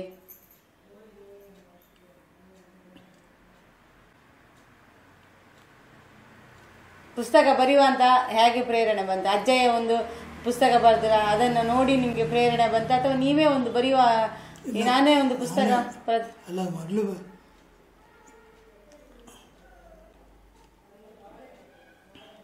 ಬರೆಯೋ ಕ್ರಮ ಮೊದಲಿಂದ ಇತ್ತು. ಕಡೆಗೆಲ್ಲ ಒಟ್ಟು ಮಾಡಿ ಒಂದು ಪುಸ್ತಕ ಮಾಡಿದ್ದೆ. ಹೌದೌದು, ಆತ್ಮಸಾಕ್ಷಿ. ಆತ್ಮಸಾಕ್ಷಿ ಶಕ್ತಿ ಆತ್ಮಶಕ್ತಿ ಅದೆಲ್ಲ ಪುಸ್ತಕದಲ್ಲಿ ಉಂಟು. ಚೆನ್ನಾಗಿದೆ. 3 ಸಲ 4 ಸಲ ಪ್ರಿಂಟ್ ಆಗಿದೆ. ಅದು ಒಂದು ಪುಸ್ತಕ ತಗೊಂಡೋಗಿ ಹೌದು, ಅದರಲ್ಲಿ ಎಲ್ಲ ವಿಚಾರಗಳನ್ನು ಬರೆದಿದ್ದಾರೆ. ಅಂದ್ರೆ ದೇವರ ಅನ್ನೋದಕ್ಕೆ ಒಂದು ಸಾಕ್ಷಿ ಅವರ ಯಾತ್ರೆ ವಿಷಯವಾಗಿ ಎಲ್ಲವೂ ಬರೆದಿದ್ದಾರೆ ಆ ಪುಸ್ತಕದಲ್ಲಿ. ಅವರಿಗೆ ಆಧ್ಯಾತ್ಮ ಗುರುಗಳು ಅಥವಾ ಯಾರು ಅವರಿಗೆ ದೀಕ್ಷೆ ಕೊಟ್ಟವರು ಅಥವಾ ಆಧ್ಯಾತ್ಮದಲ್ಲಿ ಮುಂದುವರಿಲಿಕ್ಕೆ ಅವರು 2 ಈಗ ಗೀತಾ ಪರಿವಾರದಲ್ಲಿ ಸೇರಿದ್ದಾರೆ. ಗೀತಾ ಪರಿವಾರ ಅದೆಂತದ್ದು ಗಾಯತ್ರಿ ಹೋಮ ಮಾಡ್ತಿದ್ರಲ್ಲ, ಅದಕ್ಕೆ ಪ್ರೇರಣೆ ಹೇಗ್ ಬಂತು ನಿಮ್ಗೆ ಅಂತ ಮಾಡುವ? ಅದೆಲ್ಲ ದೇವರದ್ದೇ ಕೇಳಿ. ಎಂತಪ್ಪ ಚಾರ್ಧಾಮ್ ಹೇಳಿದೆಯಲ್ಲ, ಯಮುನೋತ್ರಿ, ಗಂಗೋತ್ರಿ, ಬದರಿ, ಕೇದಾರ್ನಾಥ್. ಹೌದು.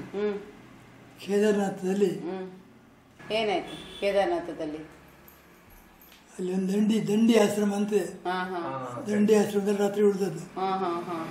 ಬೆಳಿಗ್ಗೆ ಅಲ್ಲಿಂದ ಹೊರಟು ಬಂದದ್ದು. ಹೊರಡುವಾಗ ಒಂದು ಹೆಂಗಸ ಅರ್ಧ ದಾರಿ ಬಂದಾಗಿದೆ, ಅವಳು ಕರ್ಲ ಹಳೆ ಅಜ್ಜಿ, ನನಗೆ ಭಾಳ ಹೊತ್ತು ಎಂತ ಕೇಳಿದೆ, ರಾತ್ರಿ ಚಳಿ ಜ್ವರ ಮಗ, ನಂಗೆ ಕೂತ್ಕೊಳ್ಳಿಕ್ಕಾಗೋದಿಲ್ಲ, ಬೆನ್ನು ರಾತ್ರಿ ಚಳಿ ಬಂದಿದೆ, ಜ್ವರ ಬಂದ, ಊಟ ಮಾಡಲಿಲ್ಲ, ತಲೆನೋವು, ನನಗೆ ಇದೊಂದು ಜಾರ್ನಲ್ಲಿ ತೀರ್ಥ ಅಂತ ಹೇಳಿ ಇಟ್ಕೊಂಡದ ಅಲ್ಲಿ ಕೇದಾರ್ನಾಥ ದಂಡಿ ಆಶ್ರಮದ್ದು, ನನಗೆ ಬಸ್ ಸ್ಟ್ಯಾಂಡ್ ತಂದು ಕೊಡಂತ ಒಳಗೆ ಹೋದೆ. ಬಸ್ ಸ್ಟ್ಯಾಂಡಿಗೆ ತಗೊಂಡೋಗಿ ಕೊಟ್ಟ ಮೇಲೆ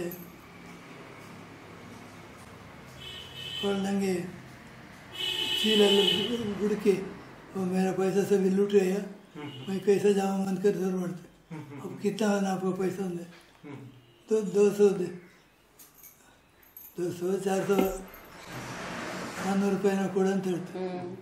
ಓಡ್ಲಿಕ್ಕೆ ಕೆಳಗೆ ಹೋಗ್ಲಿಕ್ಕೆ ಟಿಕೆಟ್ ಕಡೆಗೆ ಒಂದು ಟಿಕೆಟ್ ಮಾಡಿ ಕೊಟ್ಟೆ, 160 ರೂಪಾಯಿನ.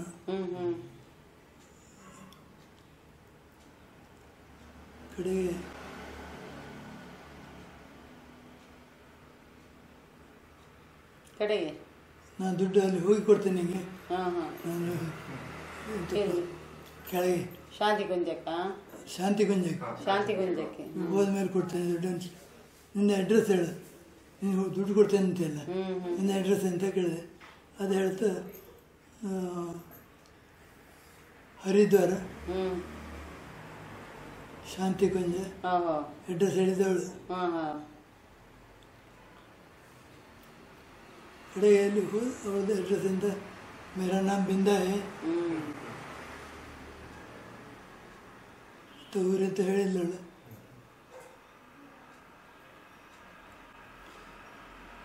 ಅಂತೇಳಿ. ಹಾಗೆ ಆ ದುಡ್ಡು ತಗೊಳ್ಳುವ ನೇಮನದಲ್ಲಿ ನೀವು ಶಾಂತಿ ಕುಂಚಕ್ಕೆ ಹೋದದ್ದಾ? ನೋಡು ಇವಳು ದುಡ್ಡು ಕೊಡ್ತೇನೆ ಅಂದಳು. ಹಾಗೆ ಹಾಗೆ ಅಂತೇಳಿ ಅವಳು ಹೇಳಿದ್ಲು, उधर सभी मिलता है, खाना मिलता है, रूम मिलता है ಅಂತೆಲ್ಲ ಹೇಳಿದಳು. ಅದರ ಮೈ ದೇವಂಗ ಎಂತ ಸರಸ್ವತಿ ಭವನ್, ಸರಸ್ವತಿ ಭವನ್ ಇರ್ತೇನೆ ಅಂತೆಲ್ಲ ಹೇಳಿ ಹಾಗೆ ಬರ್ಕೊಂಡೆ. ಕಡೆ ಶಾಂತಿ ಕುಂಜಕ್ಕೆ ಬಂದದ್ದು. ಅದನ್ನು ಇದು ಎಂತ ದೇವಲೋಕ ಅಂತ ಬರೆದೇನೆ ಶಾಂತಿ ಕುಂಜ ಅಂದರೆ. ಅಲ್ಲಿ ಹೋದ ಕೂಡಲೇ ನಿಮ್ಮದು ಅಡ್ರೆಸ್ ಎಲ್ಲ ಕೇಳಿ ಬರ್ಕೊಳ್ತಾರೆ. ನೀವು ಇಲ್ಲಿ ಅಂತ ಸಾಧನೆ ಮಾಡಿದ್ದಾರೆ, 10 ದಿವಸ ಗಾಯತ್ರಿ ಜಪ ಮಾಡಿದ್ದಾರೆ, ಅದಕ್ಕಿಂತ ಅರ್ಧ ಕಾಲು ಪುನಶ್ಚರಣ ಅಂತ, ಅದಕ್ಕೆ ಪುನಶ್ಚರಣ ಅಂತ ಹೆಸರಂತೆ. 10 ದಿವಸ ಕೋರ್ಸ್ ಉಂಟು, ಸೇರಿದದಕ್ಕೆ ಸೇರಿ ಊಟಕ್ಕೆ ಅದಕ್ಕೆ ದುಡ್ಡಿಲ್ಲ, ರೂಮೆಲ್ಲ ನಾವು ಕೊಡ್ತೇವೆ ಅಂತ ಹೇಳಿದ್ದೆ. ಅಲ್ಲಿ ಸೇರ್ತೇನೆ ಅಂದೆ ನಾನು, ಅಲ್ಲಿ ಸೇರಿದ್ದೆ.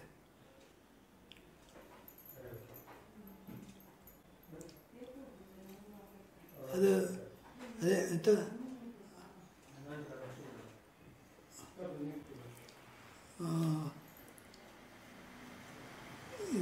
ದೇವಲೋಕ ಅಂತ ಬಂದೇನೆ.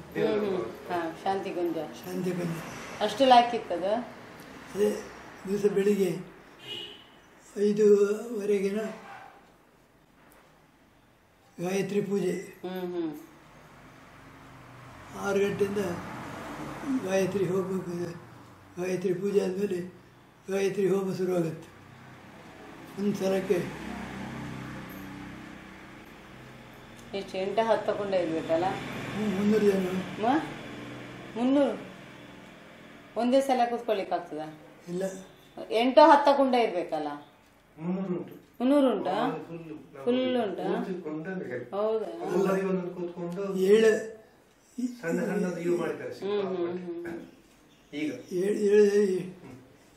ಜನಕ್ಕೂ 7 ಜನಕ್ಕೂ ಒಂದೊಂದು ಕುಂಡ. ಒಂದು ಕುಂಡದಲ್ಲಿ 9 ಜನ ಇತ್ತು. 9-10 ಜನ. ಎಷ್ಟು ಕುಂಡಗಳಿದ್ದು? 27 ಇತ್ತಾ ನೀವು ಹೋಗುವಾಗ? ಒಂದು ಬ್ಯಾಚ್ನಲ್ಲಿ ಅಲ್ಲಿಂದ ಬಂದು ಪ್ರತಿ ತಿಂಗಳು ಒಂದೊಂದು ಹೋಮ ಮಾಡ್ತಾ ಇದ್ರು, ಗಾಯತ್ರಿ ಹೋಮ ಮನೆಯಲ್ಲಿ. ಹೌದು, ಮನೆಯಲ್ಲಿ ಅವರಿವರನ್ನು ಕರೆಸಿ ಮಾಡ್ತಿದ್ರು. ಬೇರೆ ಬರ್ತಾ ಇದ್ದರು. ಹಾ, ಬೆಳಿಗಿನ ತಿಂಡಿ ಇತ್ತು ಬಂದವರಿಗೆ. ಪ್ರತಿ ಹೌದು, ಪ್ರತಿ ತಿಂಗಳಿಗೆ ಒಂದ್ಸಲ 3ನೇ ಆದಿತ್ಯವಾರ ಅಲ್ವಾ? ಇಲ್ಲಿ ಮನೆಯಲ್ಲಿ ಗಾಯತ್ರಿ ಹೋಮ 3ನೇ ಆದಿತ್ಯವಾರ ಗಾಯತ್ರಿ ಹೋಮ ಸುಮಾರು ವರ್ಷ ಮಾಡಿದ್ರು. ಯಾವಾಗ ಈಗ ಇತ್ತೀಚೆಗೆ ಕೂತ್ಕೊಂಡು ಹೇಳಲಿಕ್ಕೆ ಕಷ್ಟ ಆಗ್ತದೆ ಅಂತ ಅನ್ಸ್ಮೇಲೆ ಸಾಕು ಅಂತ ಬಿಟ್ರು. ಅಲ್ಲಿವರೆಗೆ ಪ್ರತಿ ತಿಂಗಳು ಹೆಚ್ಚು ಕಮ್ಮಿ ಪ್ರತಿ ಸಲ ಒಂದು ಕಮ್ಮಿ ಹೇಳಿದ್ರೆ ಒಂದು 5-6 ಜನ ಆಗ್ತಿತ್ತು, ಜಾಸ್ತಿ ಹೇಳಿದ್ರೆ ಒಂದು 12-13 ಜನ ಆದದ್ದು ಉಂಟು. ಅಷ್ಟು ಜನಕ್ಕೆ 9:15 ತಿಂಡಿ ರೆಡಿ ಆಗ್ಬೇಕಿತ್ತು. ಅದು ನನ್ನ ಡ್ಯೂಟಿ, ತಿಂಡಿ ಮಾಡಿಕೊಡೋದು ಅಷ್ಟು ಜನರಿಗೆ.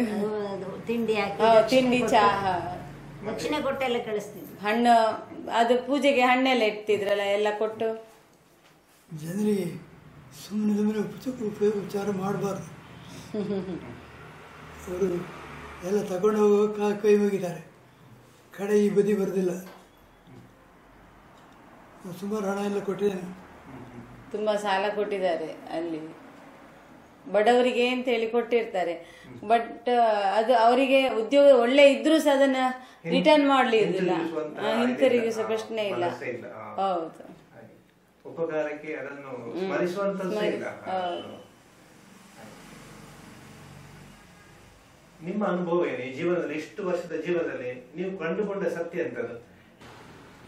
ಜೀವನ ಅಂದ್ರೆ ದುಡಿಮೆ ನಿಲ್ಲಿಸಲಿಕ್ಕಿಲ್ಲ.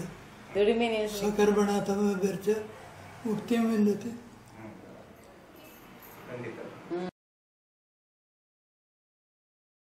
ಈಗ ಅವರಿಗೆ ನಡಿಲಿಕ್ಕೆ ಈಗ ಮಾತು ನಂಗೆ ಬೇಕಿತ್ತು. ಇದೇ ಜೀವನದ ಶ್ಲೋಕ ಹೇಳಿಬಿಟ್ಟು ಕಷ್ಟ ಆಗ್ತದೆ ನಡ್ಕೊಂಡು ಹೋಗ್ಲಿಕ್ಕೆ ಸಹ. ಆ ಶ್ಲೋಕದಲ್ಲಿ ಉಂಟು ನೋಡಿ. ಕರ್ಮಯೋಗಿ ಅಂತ ಹೇಳುವುದಕ್ಕೆ ಒಂದು ಉದಾಹರಣೆ ಸಾಕು. ಹೌದು. ಅವರು ನಿಜವಾದ ಕರ್ಮಯೋಗಿ, ಮತ್ತೆ ಹೇಳಲಿಕ್ಕೆ ಇಲ್ಲ. ದೇವರ ಖಂಡಿತ ಅದ್ಭುತವಾದ ಮಾತು, ಖುಷಿಯಾಗಿ. ದೇವರ ಪೂಜೆ ಹೌದು, ಅದೇ ಪೂಜೆ ಖಂಡಿತವಾಗಿ. ಇವತ್ತಿಗೂ ಡ್ಯೂಟಿಗೆ ಹೋಗ್ತಾರೆ ಅವರು. ಡ್ಯೂಟಿಗೆ ಹೋಗ್ತಾರೆ. ಈಗಲೂ ಹೋಗ್ತಾರೆ. ಹೌದು ಹೌದು, ಡ್ಯೂಟಿಗೆ ಹೋಗ್ತಾರೆ. ಕರ್ಕೊಂಡು ಹೋಗಿ ಬಿಟ್ಟು ಬರ್ತೇವೆ, ಕರ್ಕೊಂಡು ಬರ್ತೇವೆ. ಹೌದು. ದಿನಕ್ಕೆ ಬೆಳಿಗ್ಗೆ 1-1.5-2 ಗಂಟೆ ಅಲ್ವಾ ಹೇಳ್ತಾರೆ. ತಂದೆಯವರು ದಿವಸಕ್ಕೊಂದ್ಸಲ ಒಂದದ್ದೇ ಭಗವದ್ಗೀತೆ ಓದ್ತಿದ್ರು. ನಮಗೂ ಆ ಹುಚ್ಚಿದೆ ಕಡೆ. ಭಗವದ್ಗೀತೆಯಲ್ಲಿ ಹೇಳುತ್ತದೆ, ಸ್ವಕರ್ಮಣ ತಮಾಭಿರ್ಜ, ನಿನ್ನ ಕೆಲಸವೇ ದೇವರ ಪೂಜೆ ಅಂತ ತಿಳಿದು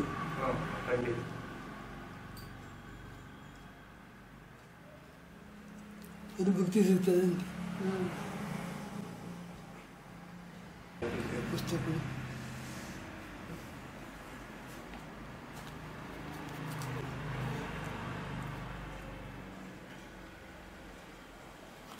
ಕನ್ನಡಕ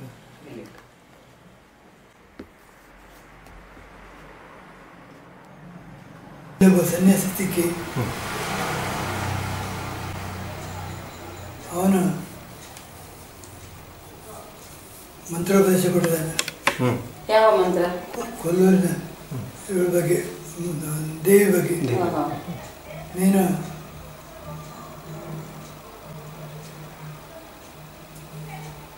ಏನಂತ?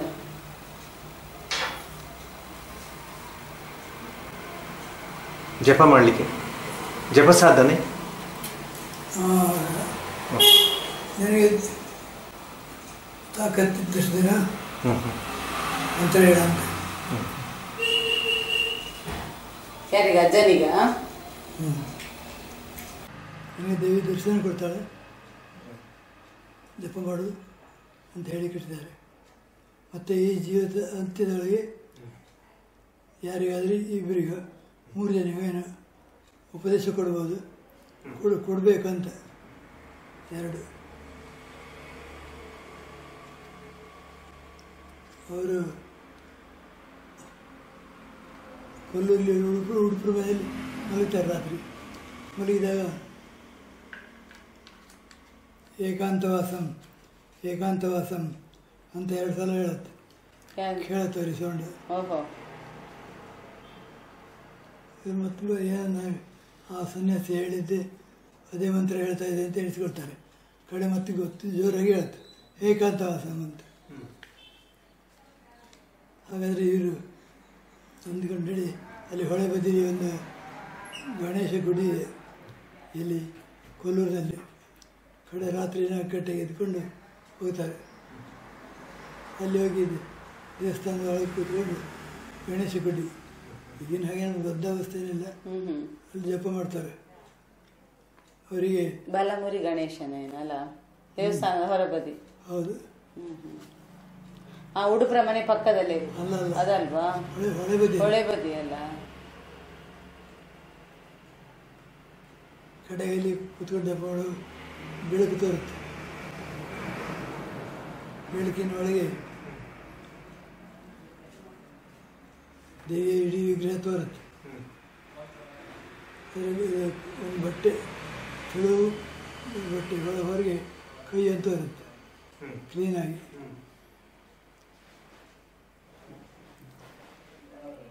ಮತ್ತು ಇವರೇನಾದ್ರು ಮಾತಾಡಬೇಕಂತ ಏನೋ ಆಸೆ ಇತ್ತು. ಎಷ್ಟು ಮಾಡಿದ ಕಡೆಗೆ ಮನಸ್ಸು ಏಕಾಗ್ರತೆ ಬರಲಿಲ್ಲ.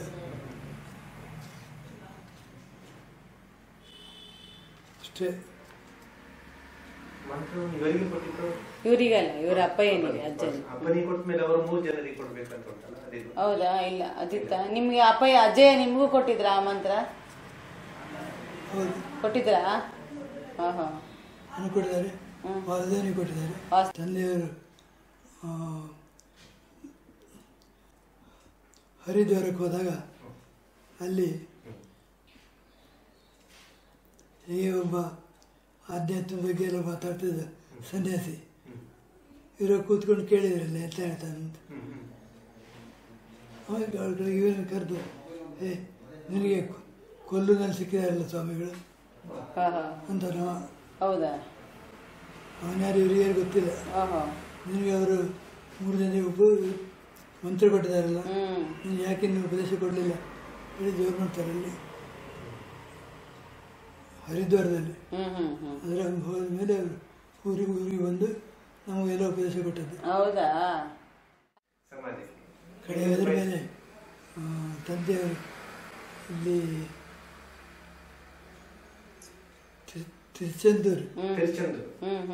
ತಿರುಚೆಂದೂರಿಗೆ ಹೋದಾಗ ಅಲ್ಲಿ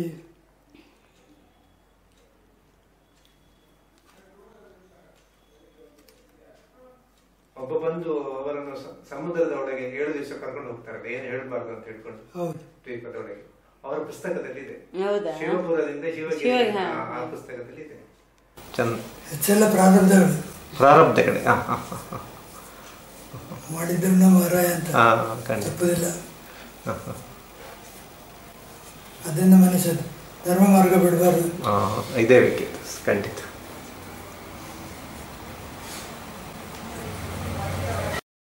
ಚಿಕ್ಕನಲ್ಲಿ ನಾ ಹೇಳಿದ್ನಲ್ಲ, ನಮಗೆ ಓದ್ಬೇಕನ್ನೋ ತಲೆ ಇಲ್ಲ. ಓದ್ಲಿಕ್ಕೆ ಮನೇಲಿ ತಂದೆ ತಾಯಿ ಆಗಲಿ ಅಣ್ಣ ತಮ್ಮದಿರಾಗಲಿ ಯಾರು ಹೇಳ್ತಿರ್ಲಿಲ್ಲ. ಶಾಲೆಗೆ ಹೋಗೋದು, ಮನೆಗೆ ಬಂದ್ಮೇಲೆ ದನ ಬಿಡೋದು ಒಂದು 10-15 ಗಂಟೆ. ಕಡೆಗೆ ಮನೆಯಲ್ಲೆಲ್ಲ ಕೆಲಸ ಇದ್ರೆಲ್ಲ ಮಾಡ್ತಿತ್ತು. ಭತ್ತ ಕೊಟ್ಟದು, ಅಕ್ಕಿ ಮಾಡೋದು, ಭತ್ತ ಕೊಟ್ಟು ಅದ್ರ ಮೇಲೆ ದನ ಬಿಡೋದು, ಗೊಬ್ಬರ ಹೊರೋದು, ಕಡೆಗೆ ಎಲ್ಲ ಕೆಲಸ ಎಲ್ಲ ಮನೆ ಕೆಲಸ ಎಲ್ಲ ಮಾಡ್ತಿತ್ತು.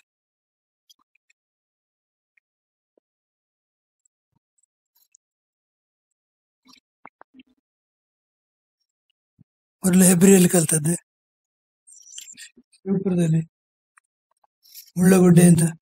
ಮನೆಯಿಂದ 4 ಮೈಲ್ ನಡಿಬೇಕು, ಹೋಗ್ಲಿಕ್ಕೆ 1 ಮೈಲು, 1 ಗಂಟೆ, ಬರ್ಲಿಕ್ಕೆ 1 ಗಂಟೆ. ಟೈಮೆಲ್ಲ ಇದಕ್ಕೆ ಹೋಗ್ತಿತ್ತು. ಮುಳ್ಳಗುಡ್ಡೆ ಆದ್ಮೇಲೆ ಹೆಬ್ರಿ ಎಲಿಮೆಂಟ್ರಿ, ಹೆಬ್ರಿಯಲ್ಲಿ ಎಲಿಮೆಂಟ್ರಿ ಕ್ಲಾಸ್ ಆದ್ಮೇಲೆ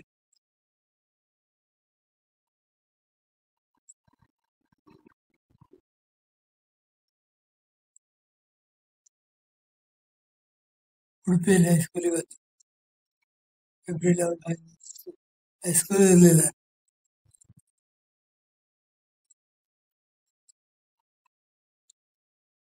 ಅಲ್ಲಿ ಕ್ರಿಶ್ಚಿಯನ್ ಹೈಸ್ಕೂಲ್, ಮೊದಲು ಬೋರ್ಡ್ ಹೈಸ್ಕೂಲ್, ಕಡೆ ತಿರುಗಿ ಕ್ರಿಶ್ಚಿಯನ್ ಹೈಸ್ಕೂಲ್.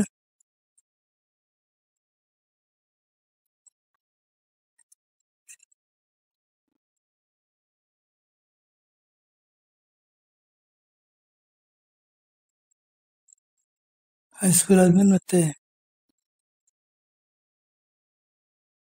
1 ವರ್ಷ ಸುಮ್ಮನೆ ಮನೇಲಿ ಕೂತದ್ದು, ಕೆಲಸ ಎಂತ ಇಲ್ಲ. ಅವಾಗೆಲ್ಲ ಔಷಧಿ ಎಲ್ಲ ಮಾಡಿ ಕೊಡ್ತಿದ್ದೆ ತಂದೆಯರಿಗೆ.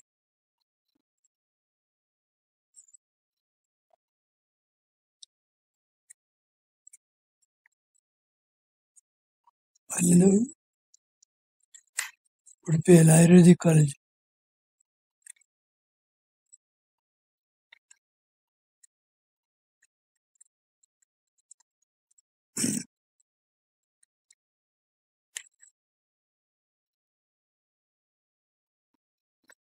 ಅಲ್ಲಿ ನಾಗೇಶ್ವರ ರಾವ್ ಅಂತ ಪ್ರಿನ್ಸಿಪಾಲ್.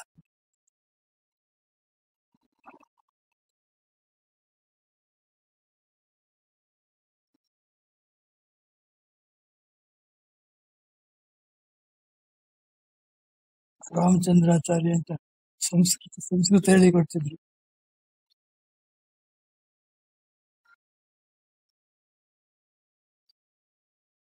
ಅದ್ರ ಮೇಲೆ ಹುಬ್ಬಳ್ಳಿಯಲ್ಲಿ 1 ವರ್ಷ ಆಯುರ್ವೇದಿಕ್ ಕಾಲೇಜಿಗೆ ಹೋದ್ದು, ಹಲ್ಸಿಕರ್ ಅಂತ, ಗಣೇಶ್ ಪೇಟೆಯಲ್ಲಿ. ಅಲ್ಲಿ ಕೊನೆ ನೋಡುವಾಗ ಪುಸ್ತಕ ನೋಡಿ ಬರಿಬೇಕು ಉತ್ತರ. ಇದಕ್ಕಿಂತ ನಾನು ಉದ್ಧಾರ ಆಗೋದು ಕಷ್ಟ ಅಂತ ಹೇಳಿ ತಿರುಗಿ ಉಡುಪಿಗೆ ಬಂದು ಸೇರಿದ್ದೆ. ಹುಬ್ಬಳ್ಳಿ ಒಂದು ವರ್ಷ ಆದಮೇಲೆ ಹುಬ್ಬಳ್ಳಿಯಲ್ಲಿ ತಂದೆ ತಾಯಿಗೆ ಹೆಚ್ಚು ಭಾರ ಆಗಬಾರ್ದು ಹೇಳಿ ಅಲ್ಲಿ ಪಾರ್ಟ್ ಟೈಮ್ ಕೆಲಸ ಸ್ಟೇಷನ್ ರೋಡ್ನಲ್ಲಿ ಆನಂದ ಭವನ ಅಂತ ಇತ್ತು. ಅಲ್ಲಿ ಒಪ್ಪತ್ತು ಕೆಲಸ ಮಾಡೋದು, ಅದ್ರ ಮೇಲೆ ಮತ್ತೆ ಒಪ್ಪತ್ತು ಕಾಲೇಜಿಗೆ ಹೋಗುದು. ಈ ಒಂದು ವರ್ಷ ಹೋಯ್ತು.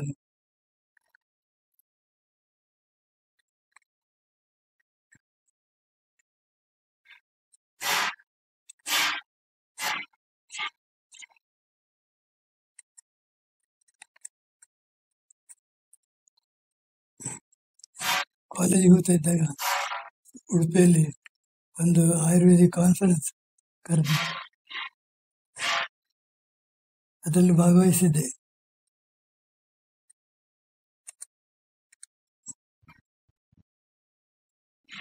ಹಿಂದಿನ ಕಾಲದಲ್ಲೆಲ್ಲ ಮಡಿಕೆಗೆಲ್ಲ ಕೀಟ ಹಾಕುದಂತೆ ಇತ್ತು.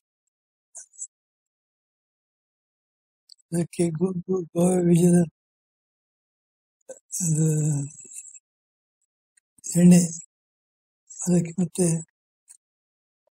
ಕಬ್ಬಿಣ ಕಟ್ ಮಾಡಿದ ಪುಡಿ, ಕಬ್ಬಿಣದ ಪುಡಿ, ಗರಗಸದ ಪುಡಿ, ಕಬ್ಬಿಣದ್ದು ಅದೆಲ್ಲ ಅದನ್ನು ಇಟ್ಟು ಅದರ ಮೇಲೆ ಉಮ್ಮಿ ಹಾಕಿ ಮೊದಲು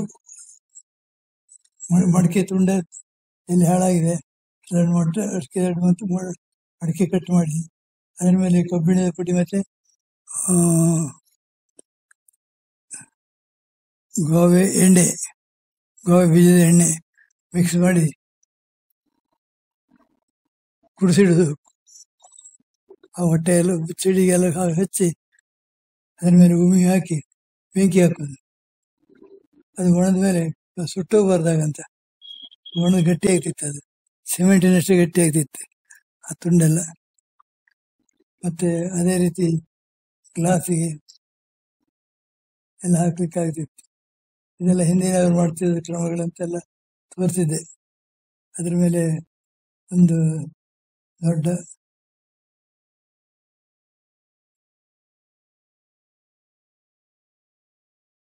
ನೀರಿನ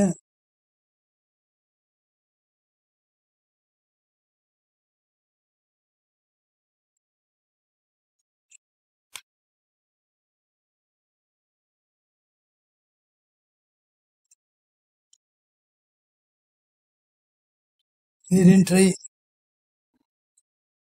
ಅದರಲ್ಲಿ ಮೇಲಂತೂ ಹಲಿಗೆ ಹಾಕಿ ಆ ಹಲಿಗೆಗೆಲ್ಲ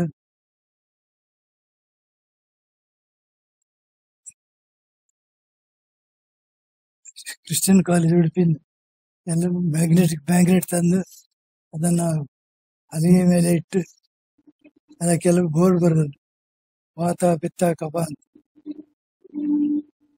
ಅದರ ಮತ್ತೊಂದು ಬದಿಯಲ್ಲಿ ವಾತಕ್ಕೆ ಸಿಹಿ ಒಳ್ಳೆಯದು, ಕೈ ವಿರುದ್ಧ ಆ ರೀತಿಯೆಲ್ಲ ಬರೆದು ಪ್ಲೇಟ್ ಮಾಡಿ ನೀರಿನಲ್ಲಿ ತೇಲಿಕ್ಕೆ ಬಿಡುದು ಬರದಲ್ಗೆ ಮೇಲೆ.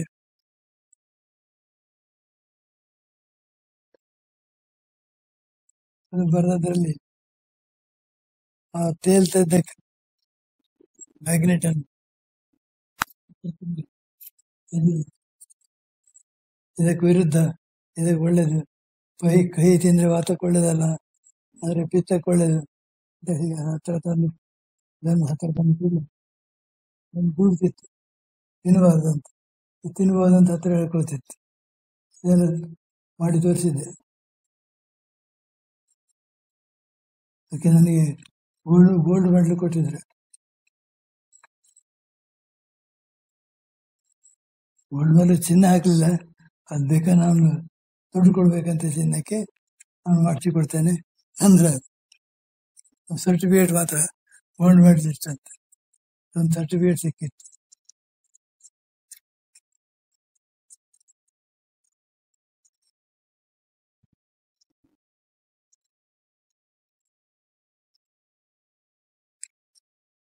ಕಡೆಗೆ ಶಾಪ್ ಇಟ್ಟ ಮೇಲೆ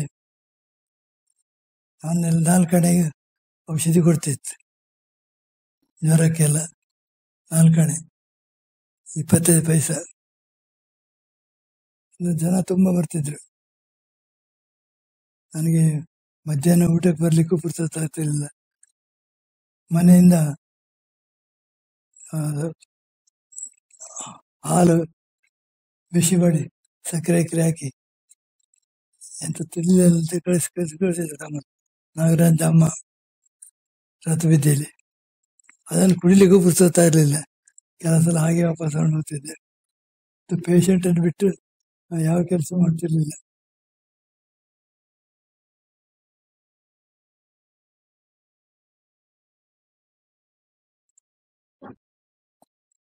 ಸೈಕಲ್ ಹೊಡ್ಕೊಂಡು ಸಮುದ್ರದ ಬದಿಯಲ್ಲಿ 3-4 ಕಿಲೋಮೀಟರ್ ಹೋಗಿ ಬರ್ತಿದ್ದೆ. ನೀರು ಕಡಿಮೆ ಇದ್ದಾಗ ಸಮುದ್ರದ ಬದಿಯಲ್ಲಿ ಗಟ್ಟಿ ಇರುತ್ತೆ ಜಾಗ, ನಡ್ಕೊಂಡು ಹೋಗ್ಲಿಕ್ಕೆ, ಸೈಕಲ್ ಬಿಟ್ಕೊಂಡು ಹೋಗ್ಲಿಕ್ಕೆ ಆಗ್ತಿತ್ತು. 5 ರೂಪಾಯಿ ತಗೊಳ್ತಿತ್ತು ಹೋಗಿ ಬಂದ್ರೆ. ಎಲ್ಲರೂ ಬರ್ಲಿಕ್ಕೆ ಹೇಳುವರಿ. ಮಧ್ಯಾಹ್ನ ಊಟಕ್ಕೂ ಪುರ್ಸೊತ್ತಿಲ್ಲ, ಪುರ್ಸೊತ್ತಿಲ್ಲ. ಕೆಲಸ ಜಾಸ್ತಿ ಆಗ್ಲಿಕ್ಕೆ ಹೋಗಿ ಇದಾಗೋದಲ್ಲ ಅಂತೇಳಿ ಮತ್ತೆ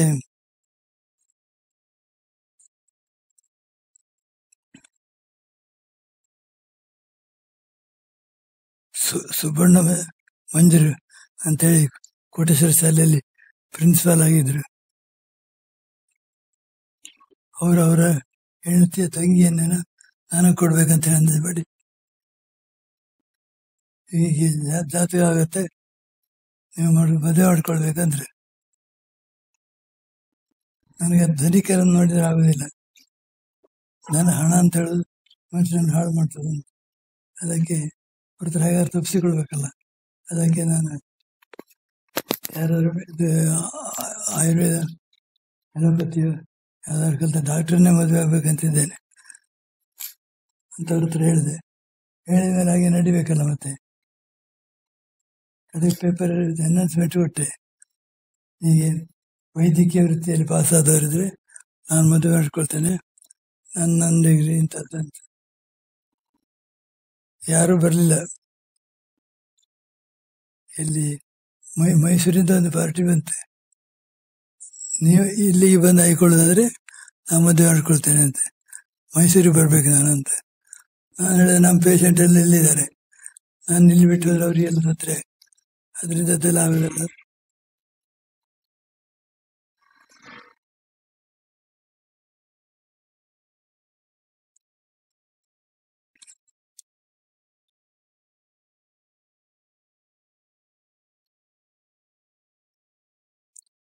ಕಡೆಗೆ ಉಡುಪಿಯಲ್ಲಿ ಒಂದು ಹುಡುಗಿ ಉಂಟು, ಹೋಗಿ ನೋಡ್ಬೇಕ್ರಿ ಅಂತ ಹೇಳಿದ್ರೆ, ಅದೇ ಲೆಕ್ಕದಲ್ಲಿ ನಾನು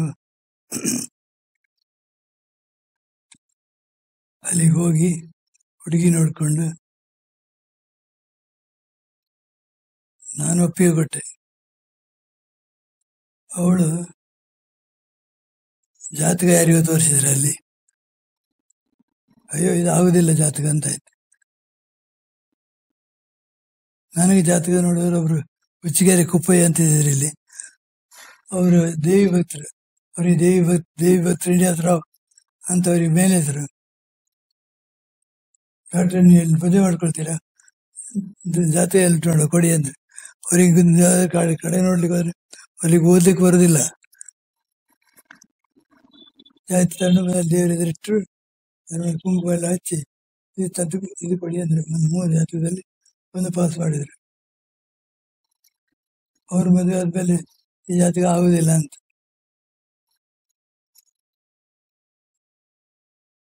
ಅದು ನನ್ನ ಹೆಂಡತಿ ಜೋಸಿಟ್ಟು ಆಗದ ಜಾತಕ ಇವರು ಒತ್ತಾಯ ಮಾಡಿ ನನ್ನ ಮದುವೆ ಮಾಡ್ಕೊಂಡ್ರು ಅಂತ.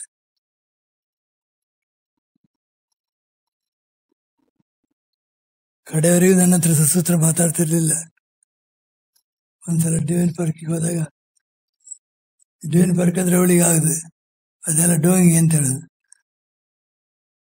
ಅವ್ರ ಗುರುಜಿ ಹತ್ರ ಕೇಳಿ ಹೇಳುದ, ನಿಮ್ಮ ಹೆಂಡತಿ ಒಳ್ಳೆ ಬುದ್ಧಿ ಕೊಡ್ಬೇಕಂತ, ಎಂತ ಮಾಡ್ಬೇಕಂತ ಅಂತ ಹೇಳಿದ್ರು. ಅವ್ರು ಹೇಳಿದ್ರು, ಇಲ್ಲ ನಾ ಕೊಟ್ಟದ್ದೆಲ್ಲ ಅನುಭವಿಸ್ತೇನೆ, ನಮ್ಮ ಪಾಪ ಏನಿದ್ರು ಎಲ್ಲ ಖರ್ಚಾಗಿ ಅಂತ ಹೇಳಿದೆ. ಇದು ವೈದ್ಯಕೀಯ ಜೀವನ.